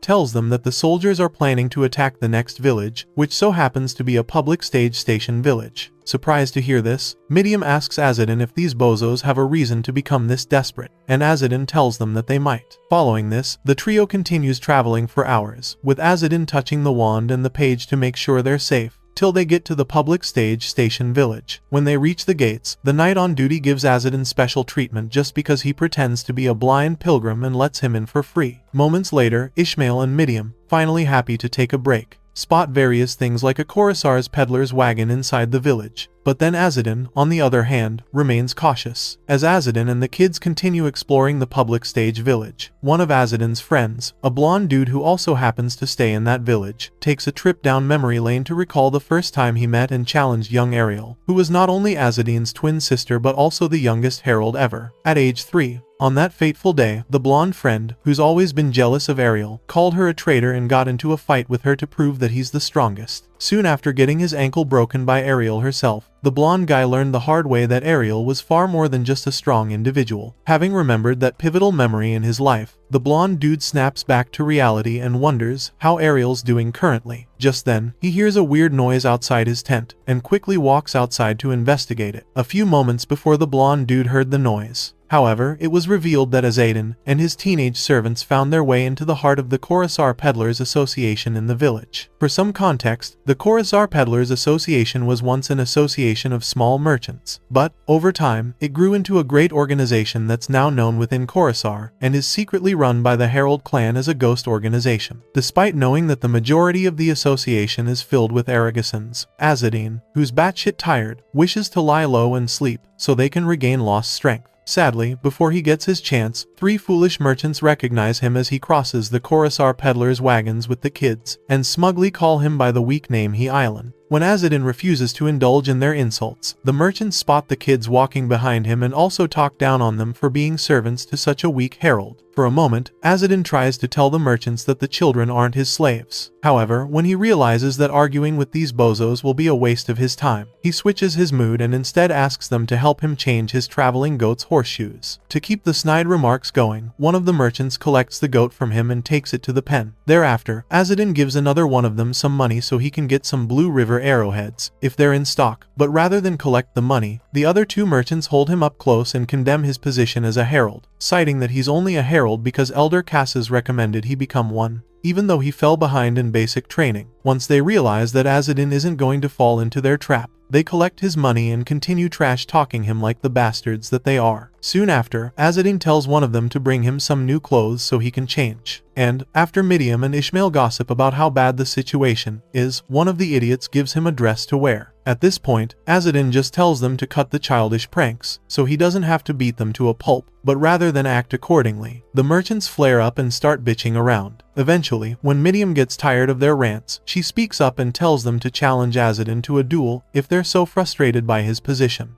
The moment the merchants stare at her, she asks if they're scared of fighting him, seeing as they're pretty good at running their mouths, and one of the merchants belittles her by calling her a little miss who doesn't know shit about heralds. To prove her worth to the fools, Midium uses her magic power to attack the poor schmuck and hold him at knife point. Even after realizing how cooked he is, the idiot merchant still belittles Midium. So she not only reminds him of the situation he's in, but also lets him know that she's of Ether descent and can end him if he talks too stupidly. With all that said, she encourages the yapper to step forth and prove his worth with his actions if he doesn't like Azadin. Thereafter, she speaks some sense into the heads of the other merchants, who think they can just boss a herald around without actually knowing what they've been through, and helps them remember that, first and foremost, their duty is to help the heralds, no matter what rank they're at. Not too long after displaying her power, the blonde friend from earlier waltzes onto the scene that Murim just created, and firstly welcomes Azadin to the Coruscant Peddlers Association. After getting a response from him, the blonde friend turns to Murim and asks for her name. Once she tells him, he also introduces himself as Derek of Savin, apologizes on behalf of his comrades, and then urges her to let the disrespectful bastard go, so no blood is spilled. Just then, Murim drops the fool, who keeps on muttering something under his breath, and has Derek mandate the merchants from earlier to go do their jobs. Shortly afterward, he tells Azadin to wash up and come over to his tent so they can eat dinner together, and Azadin, who sees this as an inconvenience, accepts his proposal. About an hour later, after Azadin's done soaking himself in the bath, Ishmael asks him why he stood still against the merchants earlier, when Ariel, who shares the same blood as he does, is revered, and Azadin tells him it's basically because he's not Ariel, who has her own way of doing things. Shocked by his answer, Ishmael calls him an odd person, and Azadin, while dressing himself up, tells him to convince Murim to leave his side, so his oddness won't rub off on them. With all that said, he leaves for Derek's tent to have a decent dinner with him. At the dinner table, Derek stylishly asks him if he's heard anything about Ariel lately, and when Azadin tells him he hasn't, he gets pissed and calls him out for not caring about his older sister. Well, considering Ariel's abilities, Azadin tells him she's not someone worth worrying over, and this makes Derek spiral down the path of insulting poor Azadin, who just wants to eat. In time, he starts talking about Azadin's results, and, even though Azadin assures him that he's collecting gold coins and working properly, Derek still reminds him about attacking the other merchant associations and keeping them in check. By this time, Azadin, ignoring his rants, takes out a wand and urges him to take a look at the wand he's retrieved from the Kurt followers. Upon looking at the wand, Derek tells Azadin everything there is to know about the wand, and then tells Azadin that he didn't know about all that because he stopped making reports to the district leader. When Derek starts talking about bringing the Book of the Divine King's copy, Azadin tells him that he does, indeed, have a page from the copy. Hearing this, Derek stops Azadin from eating his apple and demands that he hand over the copy to him instantly. The moment Azadin refuses to hand the copy over, Derek screams his lungs out and asks Azadin if he doesn't trust them to protect the copy of the Book of the Divine King better than him. To clear the misunderstanding, Azadin tells Derek not to think he's underestimating them. Rather, he's only worried that since one of the bastard sons of Margrave Castle, alongside his mercenary group, who are heretics that follow Kurt, is heading toward the village, he just doesn't want Derek staining his hands. Though unsure where Azadin's taking this, Derek asks him if he thinks they'd lose against the heretics, citing that he's also strong as a former herald, and Azadin lets him know that a bunch of merchants fighting way too well is sure to raise rumors and suspicions from the other associations. Even still, Derek tells him that protecting the copy of the Book of the Divine King takes more importance than that. Aside from that, he calls Azadin a much weaker herald compared to Ariel, and Azadin, embarrassed, tells him he's referring to when they were all kids. Although he was no match for his twin, Ariel, when he was still a kid, Azadin knows he's become much stronger than he was back then.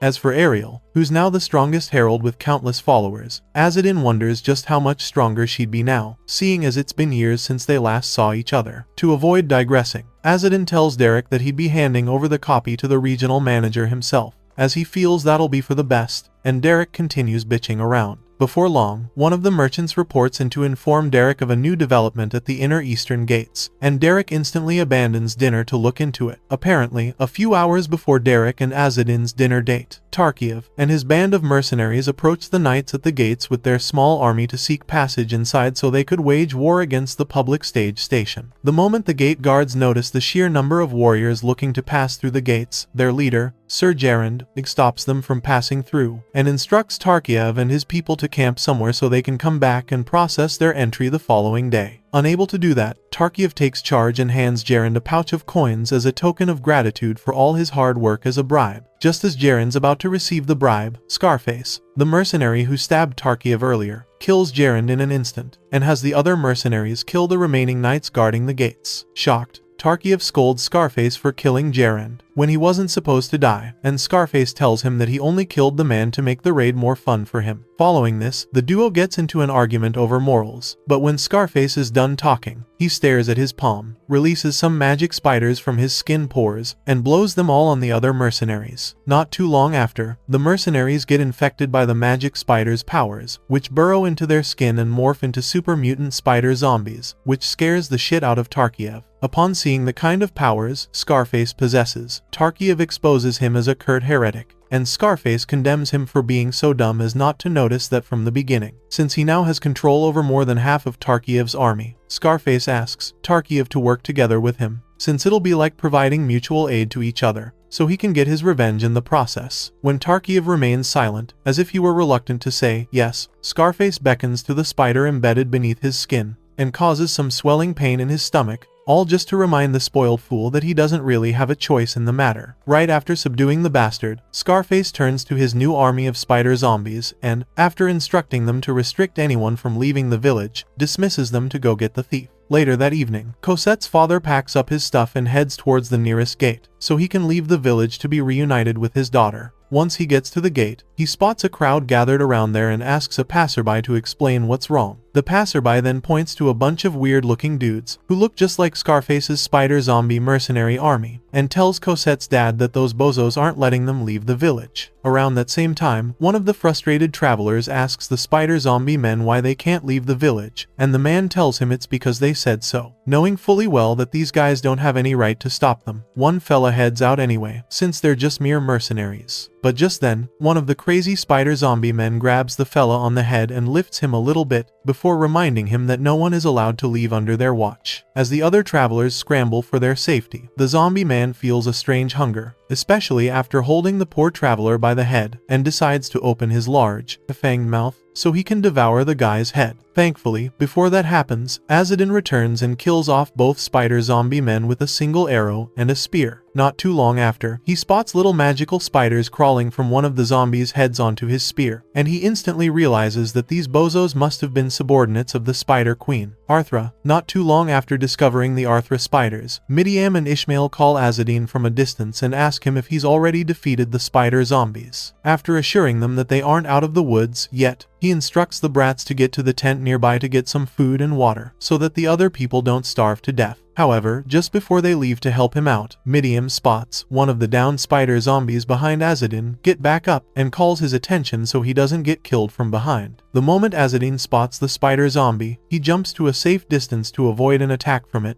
and then watches, still from a safe distance, as the second spider zombie gets back up, with an arrow in its mouth, to hunt disgustingly for more living meat. Upon realizing that the magic spiders are the ones controlling the CNS of the dead dudes, Azadin, who can very well see the huge zombies lunging at him, decides to send a massive shock throughout the body, just to see what happens next. As soon as one of the zombie spiders takes a swing at him, Azadin dodges the swing, while picking up a dirty white fabric off the ground, and uses that fabric, alongside his palms, to deliver massive shockwaves into one of the monster's bodies. Once the shockwave resonates around the monster's body, the monster collapses, leaving just one left for Azadin to take down. Unfortunately for him, however, just as he's about to move on to taking down the next and final monster, the first one he knocked out just now suddenly evolves, and grows out all 8 poisonous spider legs. Seeing this, Azadin takes a step back and watches as the spider zombie, now with a hole in its stomach, helps itself back up. Surprised to see that the spider evolved,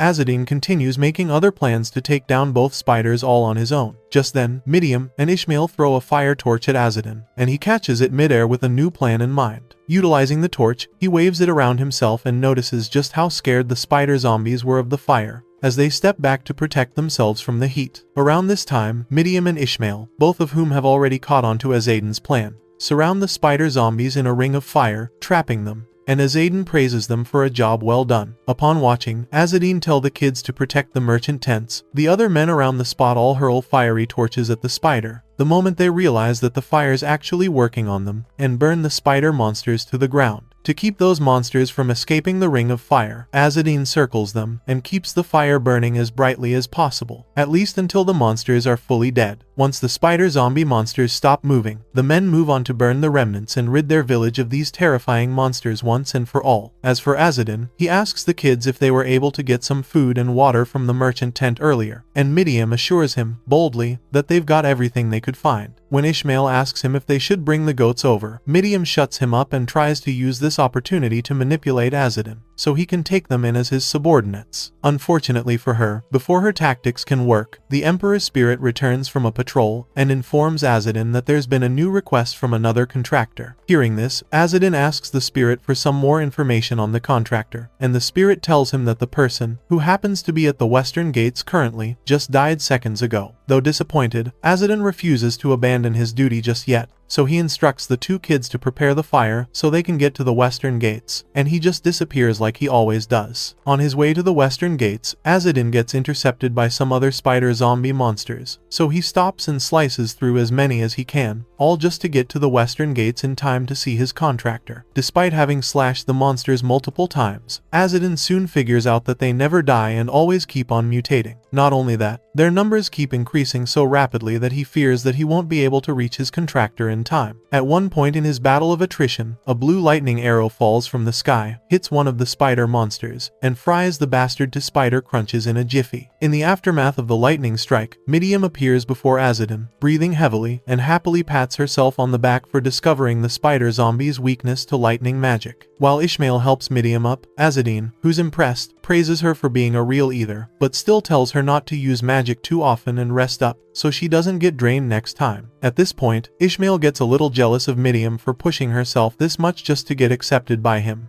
But for now, he puts his feelings aside and asks Azadine why he's still choosing to complete the mission, even when he knows that the contractor's already dead. Azadine then tells him that it's because a contract is a contract, even if they're dead, so he can't just leave without checking. Following his response, Ishmael indirectly asks him what he plans on doing to stop these monsters, whose numbers are endless, and Azadine tells him that he's going to go after and kill their leader so all of them can die. That being said, Azadine makes preparations to get to the western gates and track down the leader of the spider zombie army. Moments before his arrival, Scarface, the leader of the spider zombie army, oversees the sheer destruction and chaos his spiders are causing the people around that region, and takes his time to enjoy watching every single bit of it. Along the line, Tarkiev asks him if it's really okay to wreak this much havoc on a public state station, seeing as he only claims to be after the Divine King's scripture, and Scarface tells him that while his methods are a bit different from what he expected initially, his plans are still going pretty well. By this time, Tarkiev loses his shit and throws a fit, as he tells Scarface that the thieves might have run away after seeing all the chaos spreading around the town. While ignoring Tarkiev's rants, Scarface suddenly spots a weirdly inscribed triangular symbol on the ground where one of his spiders is currently feeding and inspects it. Upon further investigation, he asks Tarkiev if he knows what the symbol means, and Tarkiev tells him that it's a symbol that's used to call the demon of the Golden Call, aka the Herald clan. Seeing this, Scarface figures that it's possible that one of the heralds, who are also looking for the Divine King's scripture as well, might have been the thief as well. When Tarkiev asks if he's planning on fighting the heralds, Scarface indirectly tells him that he doesn't mind fighting off one of them, since the request's already been made. Just then, an arrow flies right beside Tarkiev's face and goes straight at Scarface. Thanks to his quick reflexes, Scarface spots the arrow coming and holds it just before it hits his face. However, the moment he lets his guard down, another arrow swoops in and hits him in the forehead. Impressed by his attacker for making the initial arrow weaker on purpose, Scarface quickly protrudes his spider legs to get ready for a fight, and then welcomes the Emperor's herald attacking him to his death. Without wasting any time, Azadine immediately attacks Scarface's stomach region, but to nobody's surprise, Scarface dodges the attack very easily. Now, at a standstill, both sides exchange snide remarks at each other to get their blood boiling for the battle that's to come. As soon as they're done yapping, Azadine continues attacking Scarface at full force, and this makes Tarkiev, who knows how cooked he is, realize that no matter who wins this battle, things aren't going to be good for him either way. So, rather than run away like the coward he is, Bro just sits at a corner nearby and starts crying for his mother to come help him out. As the battle rages on, Azadin ends up cutting off a few of Scarface's spider legs and pausing a little to think things through before he continues fighting. After fighting the big guy for a while now, Azadin knows Scarface has to be the leader of the zombie army because the guy still has reason, even despite evolving into a spider zombie. Scarface, on the other hand, commends Azadin for being such a strong emperor as Herald, but still lets him know, while evolving yet again, that he can't kill him from that raw strength alone. Just before the spider's about to finish his transformation, Azadin suddenly appears before him, lets him know that he's still a spider after all, and then disappears to his back after dodging a desperate attack from Scarface. Thereafter, Azadin unleashes a secret technique he calls the Beauty of Nature, Mistletoe Attack, and cuts Scarface's head clean off from the back, his weakest blind spot. Once Scarface's head is off, he dies instantly, and Azadin moves on to finish Tarkiev off. Scared for his life, Tarkiev gets him to calm down first and then shows him an Emperor's golden coin that his mother gave him earlier. In his mind, Tarkiev knows that a Herald clan member can be manipulated with the Emperor's golden coins, so he plans to use these coins to make a new contract with Azadin so he'll be forced to spare him. So, before Azadin continues yapping, Tarkiev draws the triangle symbol on the ground and tosses the coin right in the middle, activating the call to Azadin as his herald. Concerning his request, he tells Azadin to save him from the spider infection Scarface gave him earlier, and Azadin, with no other choice, accepts his request. With his hands tied, he watches in disgust as the spoiled bastard rejoices right in front of his killer for being spared, and just wishes someone would come and kill him off quickly. Not too long after, Midiam and Ishmael join Azadin, and he fills them in on everything that's happened so far, including the part where Tarkiev put in a request to keep him at bay. In an attempt to teach the bastard a lesson, Azadin asks Midiam to use a much weaker version of her blue lightning spell to shock Tarkiev to the point of death. Before doing that, however, Midiam emotionally manipulates Azadin into accepting her as his subordinate, just so she can impress him even further with her magical powers. Realizing that he has no other choice, Azadin officially accepts her and Ishmael as his subordinates, and Midiam, happy to hear this, glows and thanks Azadin for making her happy. Moments before Midiam fulfills her end of the deal, Ishmael looks at her face and gets jealous to see Midiam so desperate for someone else's attention, when she never really batted an eye in his case. Just the mere thought of Azadin having such a huge effect on Midiam's life pisses Ishmael off so badly that Azadin notices this and teases him a little bit. With newfound determination, Midiam promises to deliver just enough lightning to make Tarkiev weak enough to be barely alive, and Tarkiev, who suddenly hears something about him getting shocked by lightning, tries to talk his way out of getting the nice spa treatment. Unfortunately for him, it's already too late for Bro because Midiam shocks the living crap out of that doofus and knocks him out cold. Moments after shocking the love child, Midiam gets a very bad headache, and Azadin sympathizes with her, while Tarkiev spends the next few minutes deciding whether to live or just die like a pathetic bastard. Happy to finally have her role model care for her, Midiam toughens up and assures Azadin that she'll be fine once she gets some rest. Not too long after, Tarkiev wakes up with hundreds of the magical spiders, formerly living inside his body, popping out dead due to the previous electric shock, and this makes both Azadin and Midiam get a little scared for his life. As soon as he notices the dreadful look on their faces, Tarkiev asks them to explain why they're looking at him like that, but Azadin just insults him in parables, making the situation much worse. Since they've somehow managed to save Tarkiev from those pesky spiders, Ishmael asks Azadin if it'll be okay to kill him now. Upon correcting him not to use such vulgar language again, Azadin further explains that even if they've fulfilled his request, the fact that the Emperor's voice accepted the bastard's request makes him an individual worthy of protection. In other words, once a person becomes a contractor, no matter how vile they are, heralds must treat them sincerely, even after the request's been fulfilled. After listening to more explanations from Azadin, Ishmael asks if they can leave him there now. And before answering him, Azadin considers staying back to destroy the remaining spider mercenaries in the village, even though he knows Ishmael will nag his ears off if he ever brings that up. Just as he's about to decide, the King's Church Knights, aka the Holy Knights, arrive at the village gates, and this gives Azadin some peace of mind because he knows they'll take care of the rest of the spiders for him. That being said, Azadin tells the kids to pack up their stuff so they can hit the road. Prior to their departure, however, Tarkiev begs them to take him to a place without holy knights. because he knows for sure that once the King's Church begins their investigation, he'll be done for. When Azzedine gets reluctant to take this fool along with him, Tarkiev attacks him with the words he told Ishmael earlier, and this leaves Azzedine with no other choice but to let the Nimrod tag along. After only traveling with them for a few hours, the brat starts barking out orders at anybody they see along the way. At one point in their journey, when they get to a small farm owned by a couple, Tarkiev immediately starts demanding that they provide him a room to sleep in, and this confuses the couple a little bit as they keep on asking questions. The moment Tarkiev tries to proclaim his noble status, Midiam and Ishmael cover his mouth and drag him somewhere else to hide, so he doesn't end up pissing the farm owners off.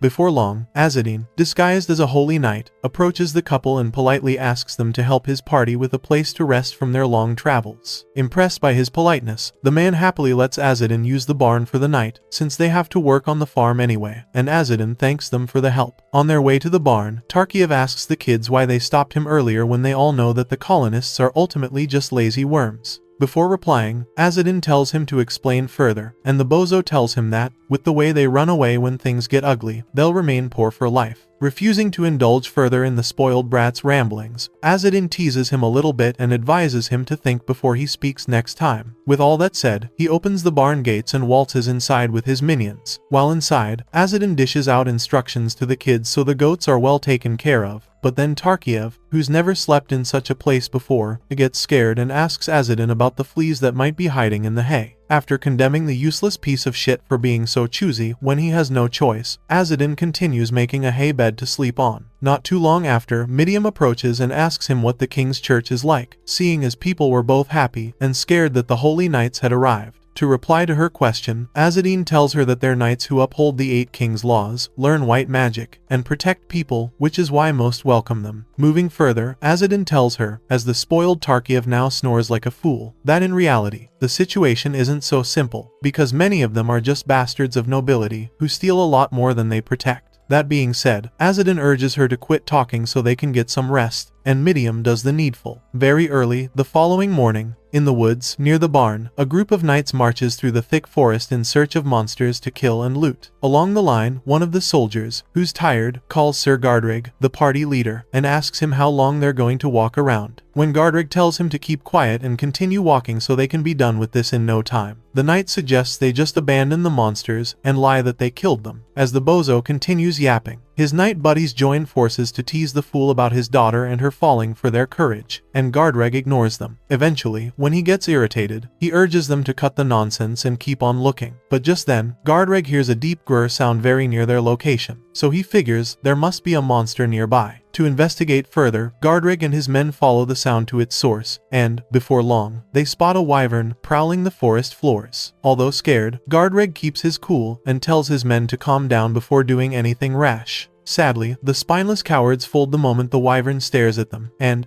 against their leader's orders, start shooting multiple arrows at the monster till it flies away from trouble. Soon after watching the wyvern fly away, Gardrig figures it must be a young one, meaning there must be fully grown ones nearby. However, before he gets to track the wyvern to its nest, one of his men calls his attention to something beyond the farm's fence. And very soon, Gardrig spots the farmer injured with one of their arrows stuck in his belly, with his wife beside him trying very hard to keep him alive. By this time, Gardrig knows they're in deep shit, so, rather than own up and take accountability, he orders his men to kill the farmer and his wife, claiming that they're heathens who summoned the wyvern, also they can avoid punishment for their actions. Around the time Gardrig's soldiers kill the couple, the Emperor's spirit wakes Azzedine, who has only been asleep for 2 hours, and tells him that another contractor has summoned his services as a herald. Before getting to work, however, he complains to his Emperor spirit about his lack of sleep, and the Emperor spirit praises him for responding to the call of justice, despite not getting enough rest. Just then, the barn door suddenly flings open, and a scared young boy runs inside, screaming for help. After Azzedine manages to calm the boy, he asks him to explain what's happened, and the boy tells him, shaking in fear, that the knights have killed his father and everyone else working on the farm that morning. Around that same time, Gardrig, who's still on the farm with his men, asks one of his knights, who just finished killing one of the farmers, if he's found the kid who escaped, and the knight tells him that the kid's nowhere to be seen. Knowing this, Gardreg gets a little worried that the kid might rat them out to a third party, and figures that he should have just accepted his fate by dying next to his parents. As the knights continue searching for the straggler, Gardreg tries to convince himself that their messed up cover-up act was the only way to keep him and his men out of trouble. Apparently, if one kills an innocent Wybrus citizen, they're to be executed without trial, although he could take the less risky route by choosing to repent and be forgiven, which opens him to a mandatory repentance mission. Gardreg knows there's a high chance that the current bishop of Salasma won't accept the repentance in the first place. Aside from that, there's no record of any knight ever returning from a repentance mission, and this is because many of them either became robbers or died as vagrants on the streets. Also, with his bastard son, Maya's funeral coming up, Gardreg refuses to let himself meet such a horrible fate at his current age. So, right after convincing himself that he's doing the right thing, Gardreg instructs his men to search for those who are still hiding and kill them all, since it's a tiny village that most people don't even know about. Not too long after he gives the order, a knight spots an elderly woman running into the forest behind them. So he calls the attention of the other knights, aims his spear at the poor woman, who's still running, and then misfires it because of the slippery blood on it. Despite barely surviving the spear attack, the woman trips and falls face first on the ground, as her leg hits the spear's handle. With nowhere left for her to run to, the knight inches closer to the woman, and, with a smug look on his pathetic face, urges her to make things easier for them by just letting them kill her. Luckily for the woman, before the knight could lay his hands on her, Azadin's stone hit him on the back of his head and knocked him out instantly. As Gardreg and the rest struggle to figure out what just happened, Azadin shoots an arrow at Gardreg from his hiding, but Gardreg easily deflects the arrow. When Gardreg starts demanding that the intruder show himself, Azadin walks out of his hiding place and continues complaining about his dire conditions due to lack of sleep.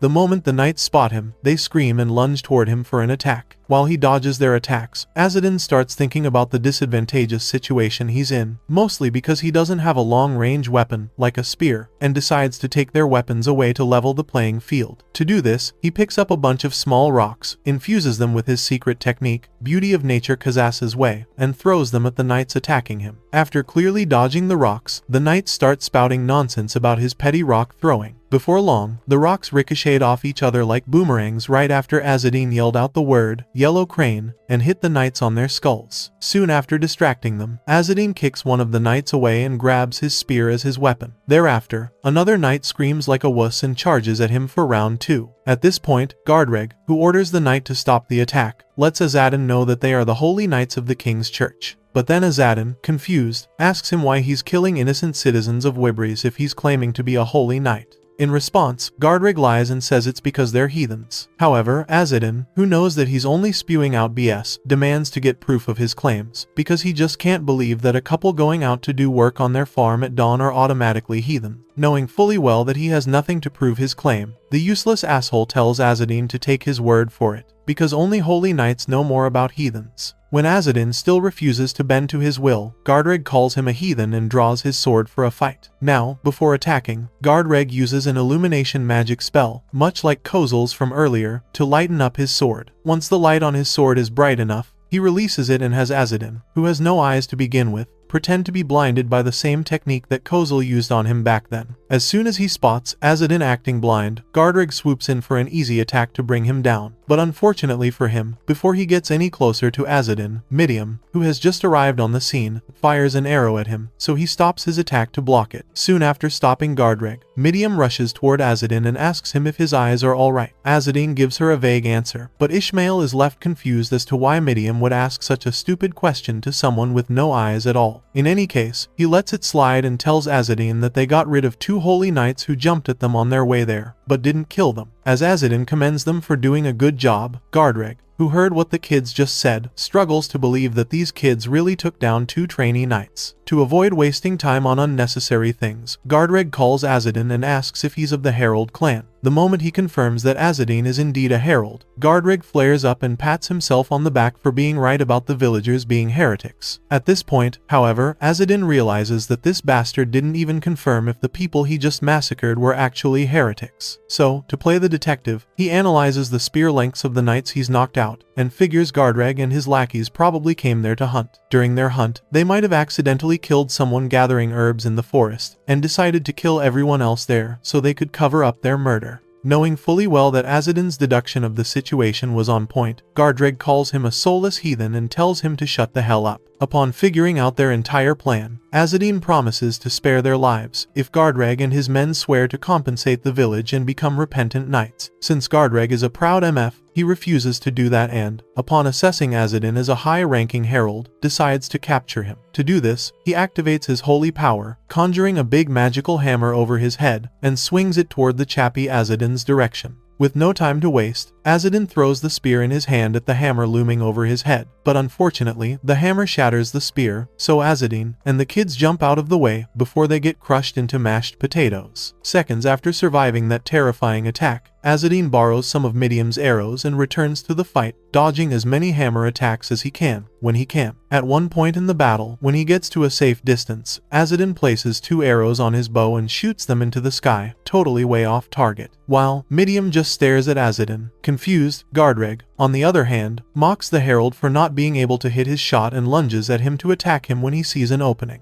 Azadin stands in place until the last minute, when he's sure Gardreg wouldn't be able to escape his next attack. The moment Gardreg falls into his trap, he vanishes and appears behind Gardreg, catches one of his boomerang arrows, and shoots Gardreg in the back of his head, killing him instantly. In the aftermath of the battle, Midiam asks Azadin to tell her what he just did. And Azadin, after catching the second boomerang arrow he shot earlier, tells her that he just used the technique called arrow boomerang. With Gardreg dead, Azadin carries the corpses of the poor farmers they killed back to the barn and lays them all on haystacks outside, so their families can mourn them. Before long, the survivors come out of their hiding places and rush towards the corpses, crying their guts out as they grieve their deceased. While they're at it, Azadin turns to the 2 knights, Midiam and Ishmael, knocked out earlier and are now tied up, and asks them what they plan on doing now that they've been captured. Before letting them respond, Azadin promises not to kill them if they compensate the families of the deceased and become repentant knights. But, as you'd expect, the knights didn't give a shit about the families at all. All they cared about was getting out of the situation they're currently in. However, just as they're about to play along with Azadin's plan, the survivors of the deceased speak up and refuse to let them live because they killed their people like they were livestock. With Azadin remaining silent the entire time, the woman they tried to kill before Azadin came by lets out a few words about them, serving the king's church with all they had without resentment, even when the drought was killing them. Despite being in no situation to even make demands, the useless knights still had to effrontery to tell the lady to shut her trap and revere them as holy knights, as if they were innocent. Having seen how unrepentant the knights are about their sins, the lady, together with her people, killed off both knights, after letting them know that they just can't let them go scot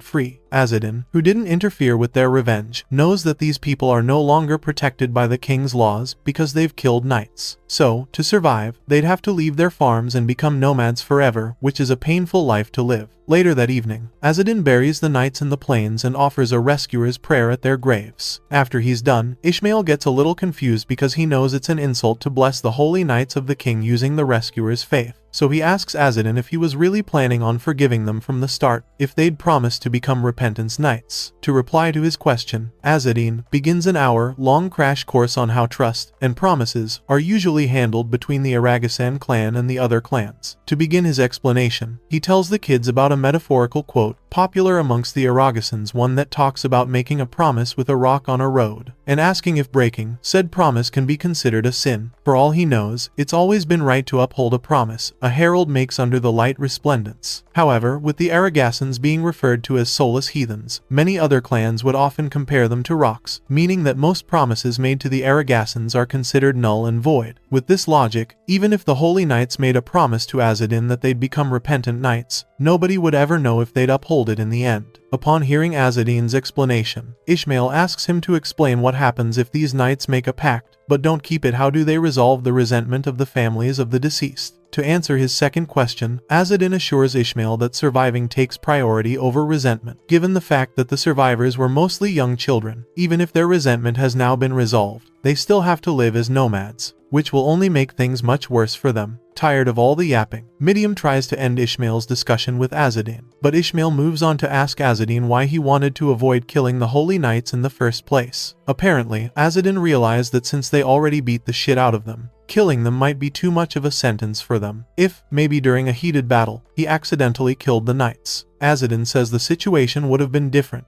but Ishmael's not buying this absolute confidence BS, especially when it concerns the obnoxious holy knights. Well, since that ordeal is all in the past now, Azadin ends the discussion and asks the kids if they know where Tarkiev's at. When Midiam says she saw the idiot running away, citing just how good it'll be to their cause, Tarkiev suddenly pops out of nowhere, reuniting with his party, and they all camp at that spot for the night. The following morning, Azadin continues traveling with the 3 kids and continues complaining about his tough schedule in the early morning, alongside his lack of sleep. Not too long after they hit the road, one of the young girls who survived, who also happens to be traveling the same path as them, suddenly flares up and blames Azadin and his people for showing up at the barn and bringing death to her family. Thankfully, her guardian stops her on time and apologizes on her behalf. After accepting the apology, Azadin asks another man where they're all headed, and he tells him that they're going southwest, to a relative's place, so they can take refuge there and think about their children's futures. Also, since the drought is getting worse in the fields, this might be the big break they need to survive and thrive. Satisfied with the adults' responses, Azadin wishes them good luck in their travels and splits up with them, before letting him go. However, the man he talked to refers to him as a herald and gives him the Emperor's spirit blessings, which puzzles his kid, because the little boy starts asking his father if the Emperor's blessing isn't a curse anymore. As Azadin slowly leaves the people, the talking owl perches on his shoulder and asks him why the people are treating it like an epidemic, despite having worked hard to make them possess civilization and wisdom. Though surprised by the spirit's bitterness, Azadin tells him he should have set the future leaders before he died, and the spirit, upon acknowledging that, moves on to continue yapping about his generation, his accomplishments, and the Yaega's godkin. Eventually, when they're done with their yap, both sides officially go their separate ways to continue surviving any way they can. After several hours of continuous traveling, Azadin and the 3 kids get to the Khorasar's Peddlers Association, and Tarkiev, who's been talkative the entire journey, loudly praises Azadin for defeating so many holy knights so easily. At this point, Midiam calls him out for hiding like a rat when they got shit done, and Tarkiev, attempting to save face, stutters. As the group reaches the heart of the peddler's market, Azadin warns Tarkiev not to say anything unnecessary because he knows for sure that things will be bad for them if other Aragosans were to find out that he defeated a holy knight. Despite hating the brat's guts, Azadin knows he has to tolerate Tarkiev's spoiled behavior because he still needs to use the fool to investigate further into the golden coin and those spider mercenaries from before. So, for now, they wait and respond to a Khorasar merchant's call, who serves them tea to welcome them from their journey, and asks Azadin, silently, to reveal the identity of the spoiled knight traveling with them. After Azadin tells the guy that Tarkiev's a golden coin contractor, he assures him that there will be no information leakage because of him, and so, the merchant, who switches his mood, urges Azadin to tell him where he's headed now.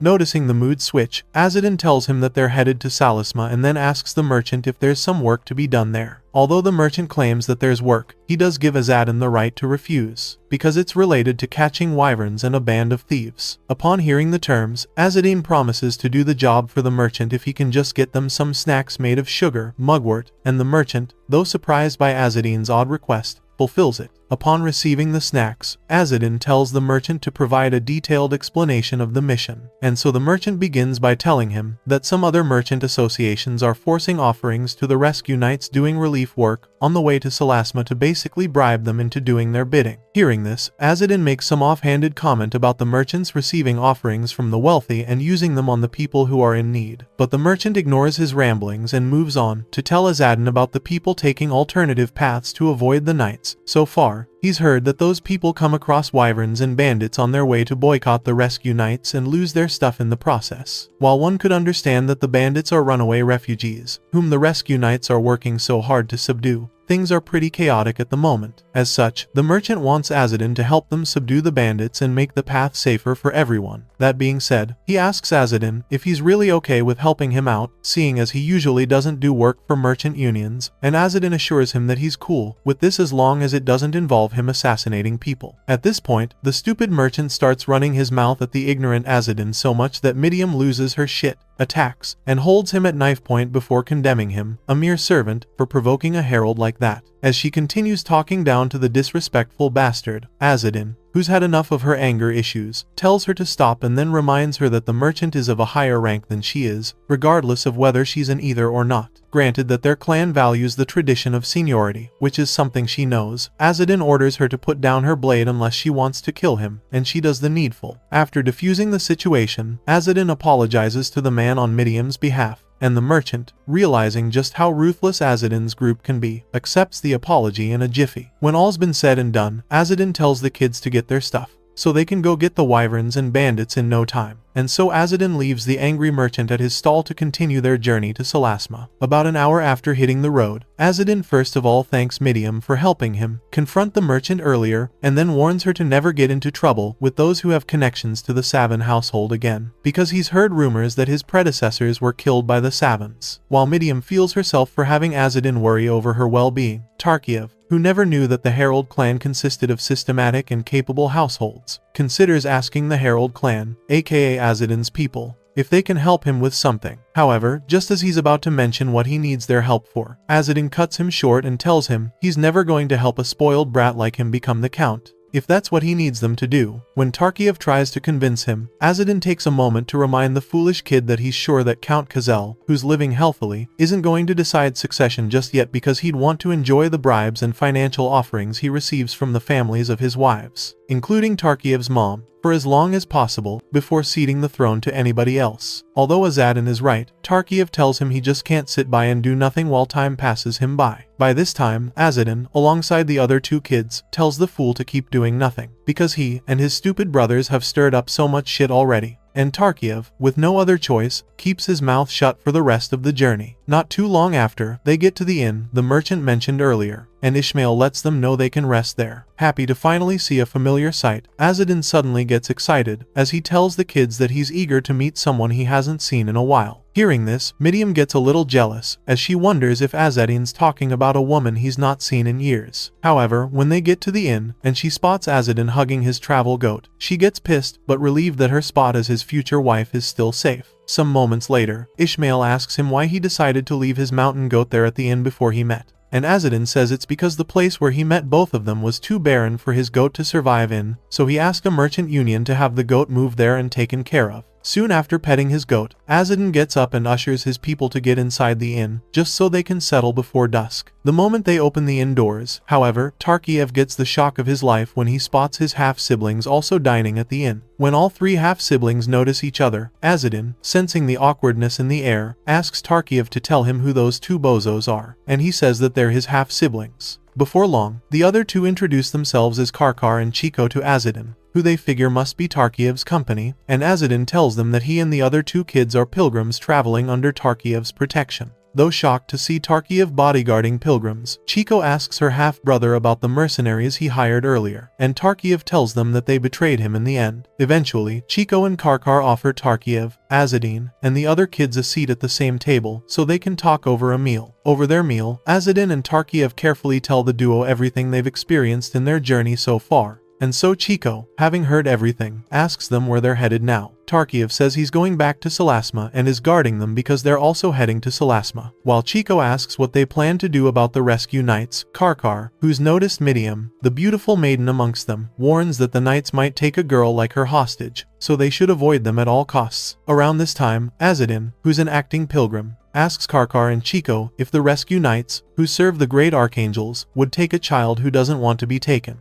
And Karkar, disappointed to meet such a devout believer, just continues eating in silence till their lunch time's over. By nightfall, Azadin remains downstairs at the bar to have some drinks with the merchants they'll be traveling with to Salasma, so he can get acquainted with them before going up to sleep. Some minutes into their drinking party, many of the merchants at their table get drunk and start spouting profanities at each other. At one point, a drunk dude recognizes Azadin as the pilgrim they're accompanying, and Karkar explains to a confused Azadin that these drunkards are their employers, who'll be going through the woods to avoid the rescue knights. Just then, one of them accuses Azadin of having an easy journey because of them. even though they'll be the ones paying for the mercenaries. And another drunkard tells Azadin, as he cackles stupidly, that they're practically his saviors. Around this same time, Azadin, who considers dropping these corrupt bastards, figures it's best to go into the woods with many people, even if their attitude is nothing to write home about, to reduce their chances of being ambushed by the monsters since they're known to hunt alone. Thankfully, he already sent the kids up to sleep first, so at least they don't have to hear these bastards talk shit the entire night. As Azadin continues enduring the vulgar language and stench of booze, one of the drunks pours and offers him a drink, so they can get to know each other better. But Azadin rejects the drink because he's on a pilgrimage, and this makes the others a little disappointed in him. Just when the atmosphere gets quiet, another drunk asks if he can see through the bandages on his eyes, and Azadin says that he can see through the gaps, though he's a little concerned that they're gonna try to provoke him over his bandage scars. As if that wasn't enough, the drunk lets his intrusive thoughts win as he demands that Azadin remove the bandages so he can see what's underneath them. At first, Azadin lies that his eyes are filled with pus, but when the drunk refuses to back off, Tarkiev, who's just about had it with these assholes, tells the bastard to quit disturbing the boring lad who's been through enough already. After explaining to Tarkiev that they need some entertainment while drinking, the guy suddenly remembers the kids Azadin brought with him earlier, and asks if the pretty girl was his kid. Despite telling the guy that Midiam's is his cousin, the guy just chuckles and asks Azadin to give them the girl, so they can groom her into becoming a fine woman one day. Azadin clearly knows they're bullshitting him, but rather than beat them up and cause a scene, he keeps calm, apologizes, and then tells them that their parents are waiting for them in the next town, clearly irritated that the drunks aren't even hiding the fact that they want to groom her. By the time the guy realizes that they can't have the girl, he sighs heavily and offers Azadin a drink again. This time around, Azadin feels bad for always rejecting the drink, so he collects the drink and takes a sip. Not too long after, another drunk calls the attention of the entire table and tells them about a woman of the Herald clan he heard is being held captive at a sawmill on their route to Salisma. When another drunk asks why there are women in the Herald clan, when most of them are thought to be monsters, the informant says that it's her father who's part of the Herald clan. If anything, the informant says the Herald dad must have had a kid on some mission and couldn't take her to the land of the Heralds. So, along the line, the sawmill's owner probably bought her as a slave and raised her to be the beautiful girl that she is now. Even if the guy's story is true, another drunk tells the whole table that slaves are illegal. So, if the king's church finds out about the deeds, it'll be bad for the sawmill. Just then, the informant condemns the king's church and tells everyone that he wants a slave like that too, or at least one of the kids she has birthed, seeing as she has quite a few kids. As the bozo continues, saying stupid, condescending things about the poor slave woman, citing that she'd sleep with him for a good bottle of liquor,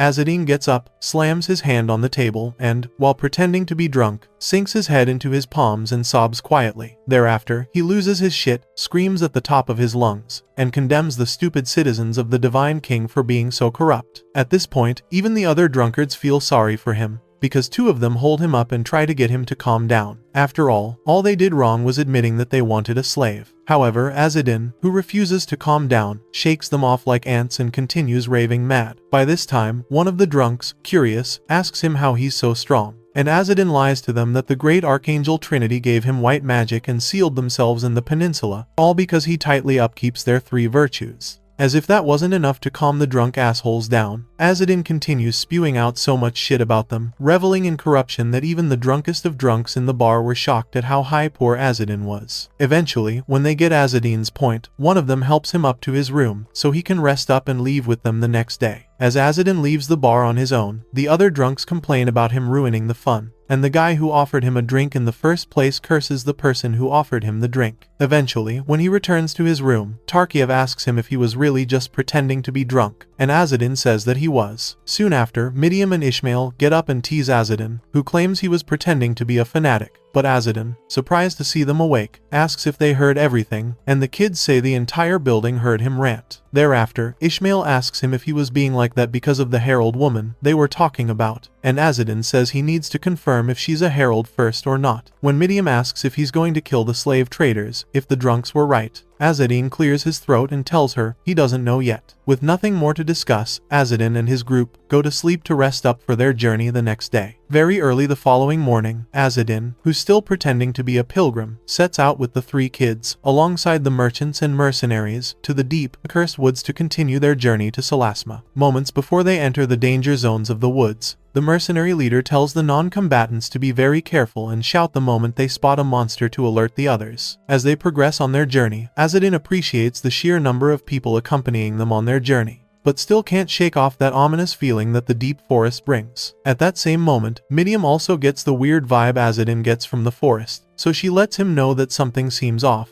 And Azadin, impressed by her sharp senses, figures this ominous feeling in the forest must be coming from traces of dark mana decomposition. For now, though, since none of the other mercenaries seems to have noticed the ominous dark mana flowing past them, Azadin warns the kids to stay close to the goat, as there's something ahead of them. Not too long after, Azadin, the kids, as well as the other mercenaries, soon hear growling sounds from the shrubs nearby, and realize that some monsters must be lurking beyond those shrubs. Before long, a pack of undead hounds rushes out of the shrubs and slowly inches toward the group, barking like rabid dogs every step of the way. With no time to waste, the leader of the mercenary group orders his men to get into formation, and almost immediately, those with shields cluster together to form an arrowhead defense and stick out their spears for long-ranged attacks. By this time, the rabid hounds stay in a spot and begin howling into the sky, as if waiting for something to happen. When Azadin realizes that the dogs aren't attacking, he figures they must still have memories from back when they were alive, meaning it's very likely that they're trying to hunt them as if the humans are in a pack. If that's the case, Azadin knows that their most vulnerable spot right now would be the backlines. Unfortunately, before Azadin can issue a warning to those at the backlines of the formation, a hound dog suddenly pops out of one of the shrubs in the rear, and bites one of the unsuspecting men hard. Amid the commotion, Tarkiev steps in, pushes the bitten guy out of the way, and strikes the hound dog multiple times till it dies. While he's at it, Azadin and the kids, though impressed by his performance, figure this is the least Tarkiev can do since he took all the gold-plated armor for himself. As soon as he's done killing off the hound dog, Karkar rushes to check up on him, hoping he's okay, and Tarkiev assures him that the hound dog is nothing to him. Some seconds later, while Karkar and Tarkiev wonder why the other hounds are just barking from a distance, one of the mercenaries suddenly spots a familiar silhouette approaching them from the dark forest, so he calls the others' attention to it, and asks if the person coming to them is Karim and the other mercenaries they lost a few weeks ago. As the silhouette keeps on approaching them without uttering a single word, the mercenary group leader realizes that something is very off. Eventually, when the humanoid silhouette materializes from the darker areas, the mercenaries realize that they're being attacked by zombies. Knowing fully well that they're going to be surrounded if they don't act fast, the mercenary leader instructs his archers to shoot arrows at the freaking zombies. But unfortunately, the stupid archers, who are way too scared of the zombies, all take useless shots, irritating Midium and Ishmael, and completely miss all of them. At this point, Azadin, who knows he can't trust the skill of these useless archers under pressure, decides to intervene and save all of them. To do this, he picks up a few stones, takes aim, and throws them all at the hunting hounds. After knocking most of them out, he turns to the surprised mercenaries and tells them to handle the zombies while he takes down the hunting hounds. With no time to ask questions, the mercenaries get right to work, and many of them stab, slash, and pierce through every zombie in their vicinity. At one point in their battle, Karkar, while stabbing a zombie, leaves his back totally exposed to another zombie looking to attack him from behind. Luckily for him, before the zombie manages to get to him, Chico stabs it and saves his life. While the battle rages on, Azadin, though thankful that the mercenaries are competent,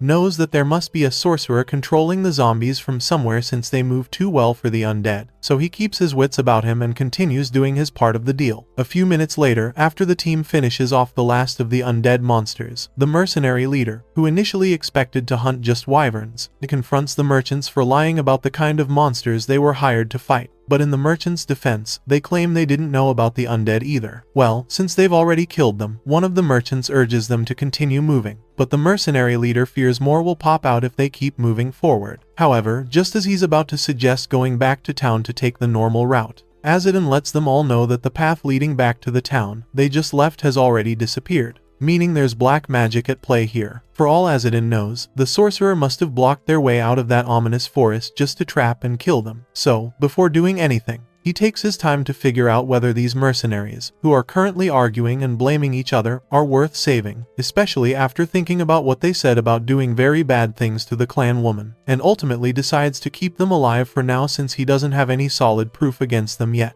That being said, Azadin calls Tarkiev and tells him to try to calm the arguing mercenaries down. Tarkiev, who's a little confused, asks him why he's sending someone like him to the mercenaries, and Azadine tells him it's because the mercenaries will listen to a noble over a pilgrim like him. Satisfied with the Herald's answer, Tarkiev boastfully approaches the mercenaries and captures their attention by calling them inferior things. Thereafter, he commands them to listen to him, and then moves on to introduce himself as Tarkiev of the Great Divine King's bloodline. As if that wasn't enough, Tarkiev worsens the situation by telling the mercenaries that since his life is more valuable than theirs, they're obliged to fight for him and bear witness to his honor and glory. Eventually, when the foolish knight is done with his condescending yap, the mercenaries split up from the group, and Tarkiev, shocked, asks Azadine why they're leaving. At this point, Azadine, who seems to have the patience of a freaking angel, asks the bozo to explain what the hell he was thinking. But before he responds, Karkar, who's just as disappointed, also asks his half-brother why he said such a stupid thing. When he tells Tarkiev just how dangerous it is for them all to split up, Tarkiev gets pissed and asks Karkar why they all didn't follow the merchants to retrace their steps. In response, Chico tells him, while spreading some sorcery powder of Bethema, which Azadine notices, on the ground, that if there's a spell messing with the path they took there, then going back the way they came would be more dangerous. The moment the powder on the ground turns into a dark purple miasma, Chico informs the crew that there's powerful dark mana in the forest. Judging by how strong it is, Chico tells them that the sorcerer casting the spell might be dead and reborn as a resentful spirit, which would explain the group of undead they just saw. Having seen just how useful Karkar and Chico are to the team, Azadine welcomes them on board and continues their journey, as Midium asks them if the darkness is all because the clan's woman died. Since they can't be certain yet, Azadine tells them that there's a likelihood that the sorcerer might have learned dark magic without dying, especially if she's a herald. So, to find out if their sorcerer is alive, Azadine points to a nearby village in the forest, after walking for about an hour or so, and urges the group to get there first, and they can investigate before they can talk. Moments later, when Azadine and the group get to the village, Karkar complains about how quiet the entire space is, and Chico figures they must have stumbled into a ghost town. Just as they pass beside a random door to a storage room, they hear something banging on the door from within, and wonder if that thing is an undead monster. Just then, the person inside lets Azadine and his people know that she's a holy knight of the king's church trapped inside the door, and then begs them to let her out. Once Azadine removes the latch, unlocking the door, the beautiful female knight falls face first on the ground, gets up without uttering a single word, and runs towards a nearby bush to answer nature's call. At first, Azadine tries following her for protection, but when she asks for her privacy, they all realize what's going on and let her do her thing in peace. Before long, the knight returns from the bushes, thanks them for getting her out of the door, and introduces herself as Maya, an overseer of Salisma Parish. Noticing her elite status, Azadine asks her what someone as high-ranking as her is doing trapped in such a place, and Maya, though embarrassed, tells him that she came to the village to carry out a sacred mission. However, while she was investigating the storage, there was a monster invasion, so the panicking villagers locked her in there and forgot about her. Since her weapon was still with her horse at the time, she couldn't break down the door, nor could she use divine punishment spells, because it'd have been too dangerous for her. Now that everything's quiet, Maya asks the group if they know what happened to the undead monsters, and Azadine tells her everything that's happened on their way there. Having heard everything, she then asks if they saw any holy knights around that region, looking worried, and Azadine, who's a little confused, asks for some clarity. To further explain the situation, Maya tells them that she was sent there to hunt down wyverns alongside her father, who is an instructor for the knights in training, and was supposed to meet with him there. After a brief silence, Azadine asks if her father is also a holy knight, and she not only boasts that her father's an amazing holy knight, but also tells him that her family's been holy knights for generations. Around this time, Azadine figures that the farmer's town they pass through and this village must be connected by a road. If that's the case, then Azadine realizes that Gardrig, the knight he killed, might be Maya's father. Also, about the way she boasts about her family breeding holy knights for generations, Azadine knows that, according to the rules, holy knights are not allowed to have children. Anyway, to confuse the lady, Azadine tells her that he saw an undead horse with a weapon attached to its back, and then urges her to go look for the horse with Tarkiev and his half-siblings, with the hopes that maybe she might find her fellow holy knights. Happy to hear this, Maya takes Tarkiev and the other two and begins a search for her horse and weapon. Shortly after she leaves, Azadine and the kids enter the storage room to investigate it. Upon realizing that there isn't much there, Midium asks what their next move will be, and Azadine tells her that they'll use the room as their new base and look for the dark magic sorcerer. If the culprit behind all this is a spirit, then there's a high chance that they're a resentful spirit who died a violent death and didn't get a proper funeral. On the flip side, if the culprit's human, then they must be the woman who was treated as a slave from the Herald clan and possibly killed. That being said, Azadine and Miriam spend the next few hours outside the storage area, sitting around a fire and crafting the signature Herald clan type arrows, while Ishmael works on catering for the goats.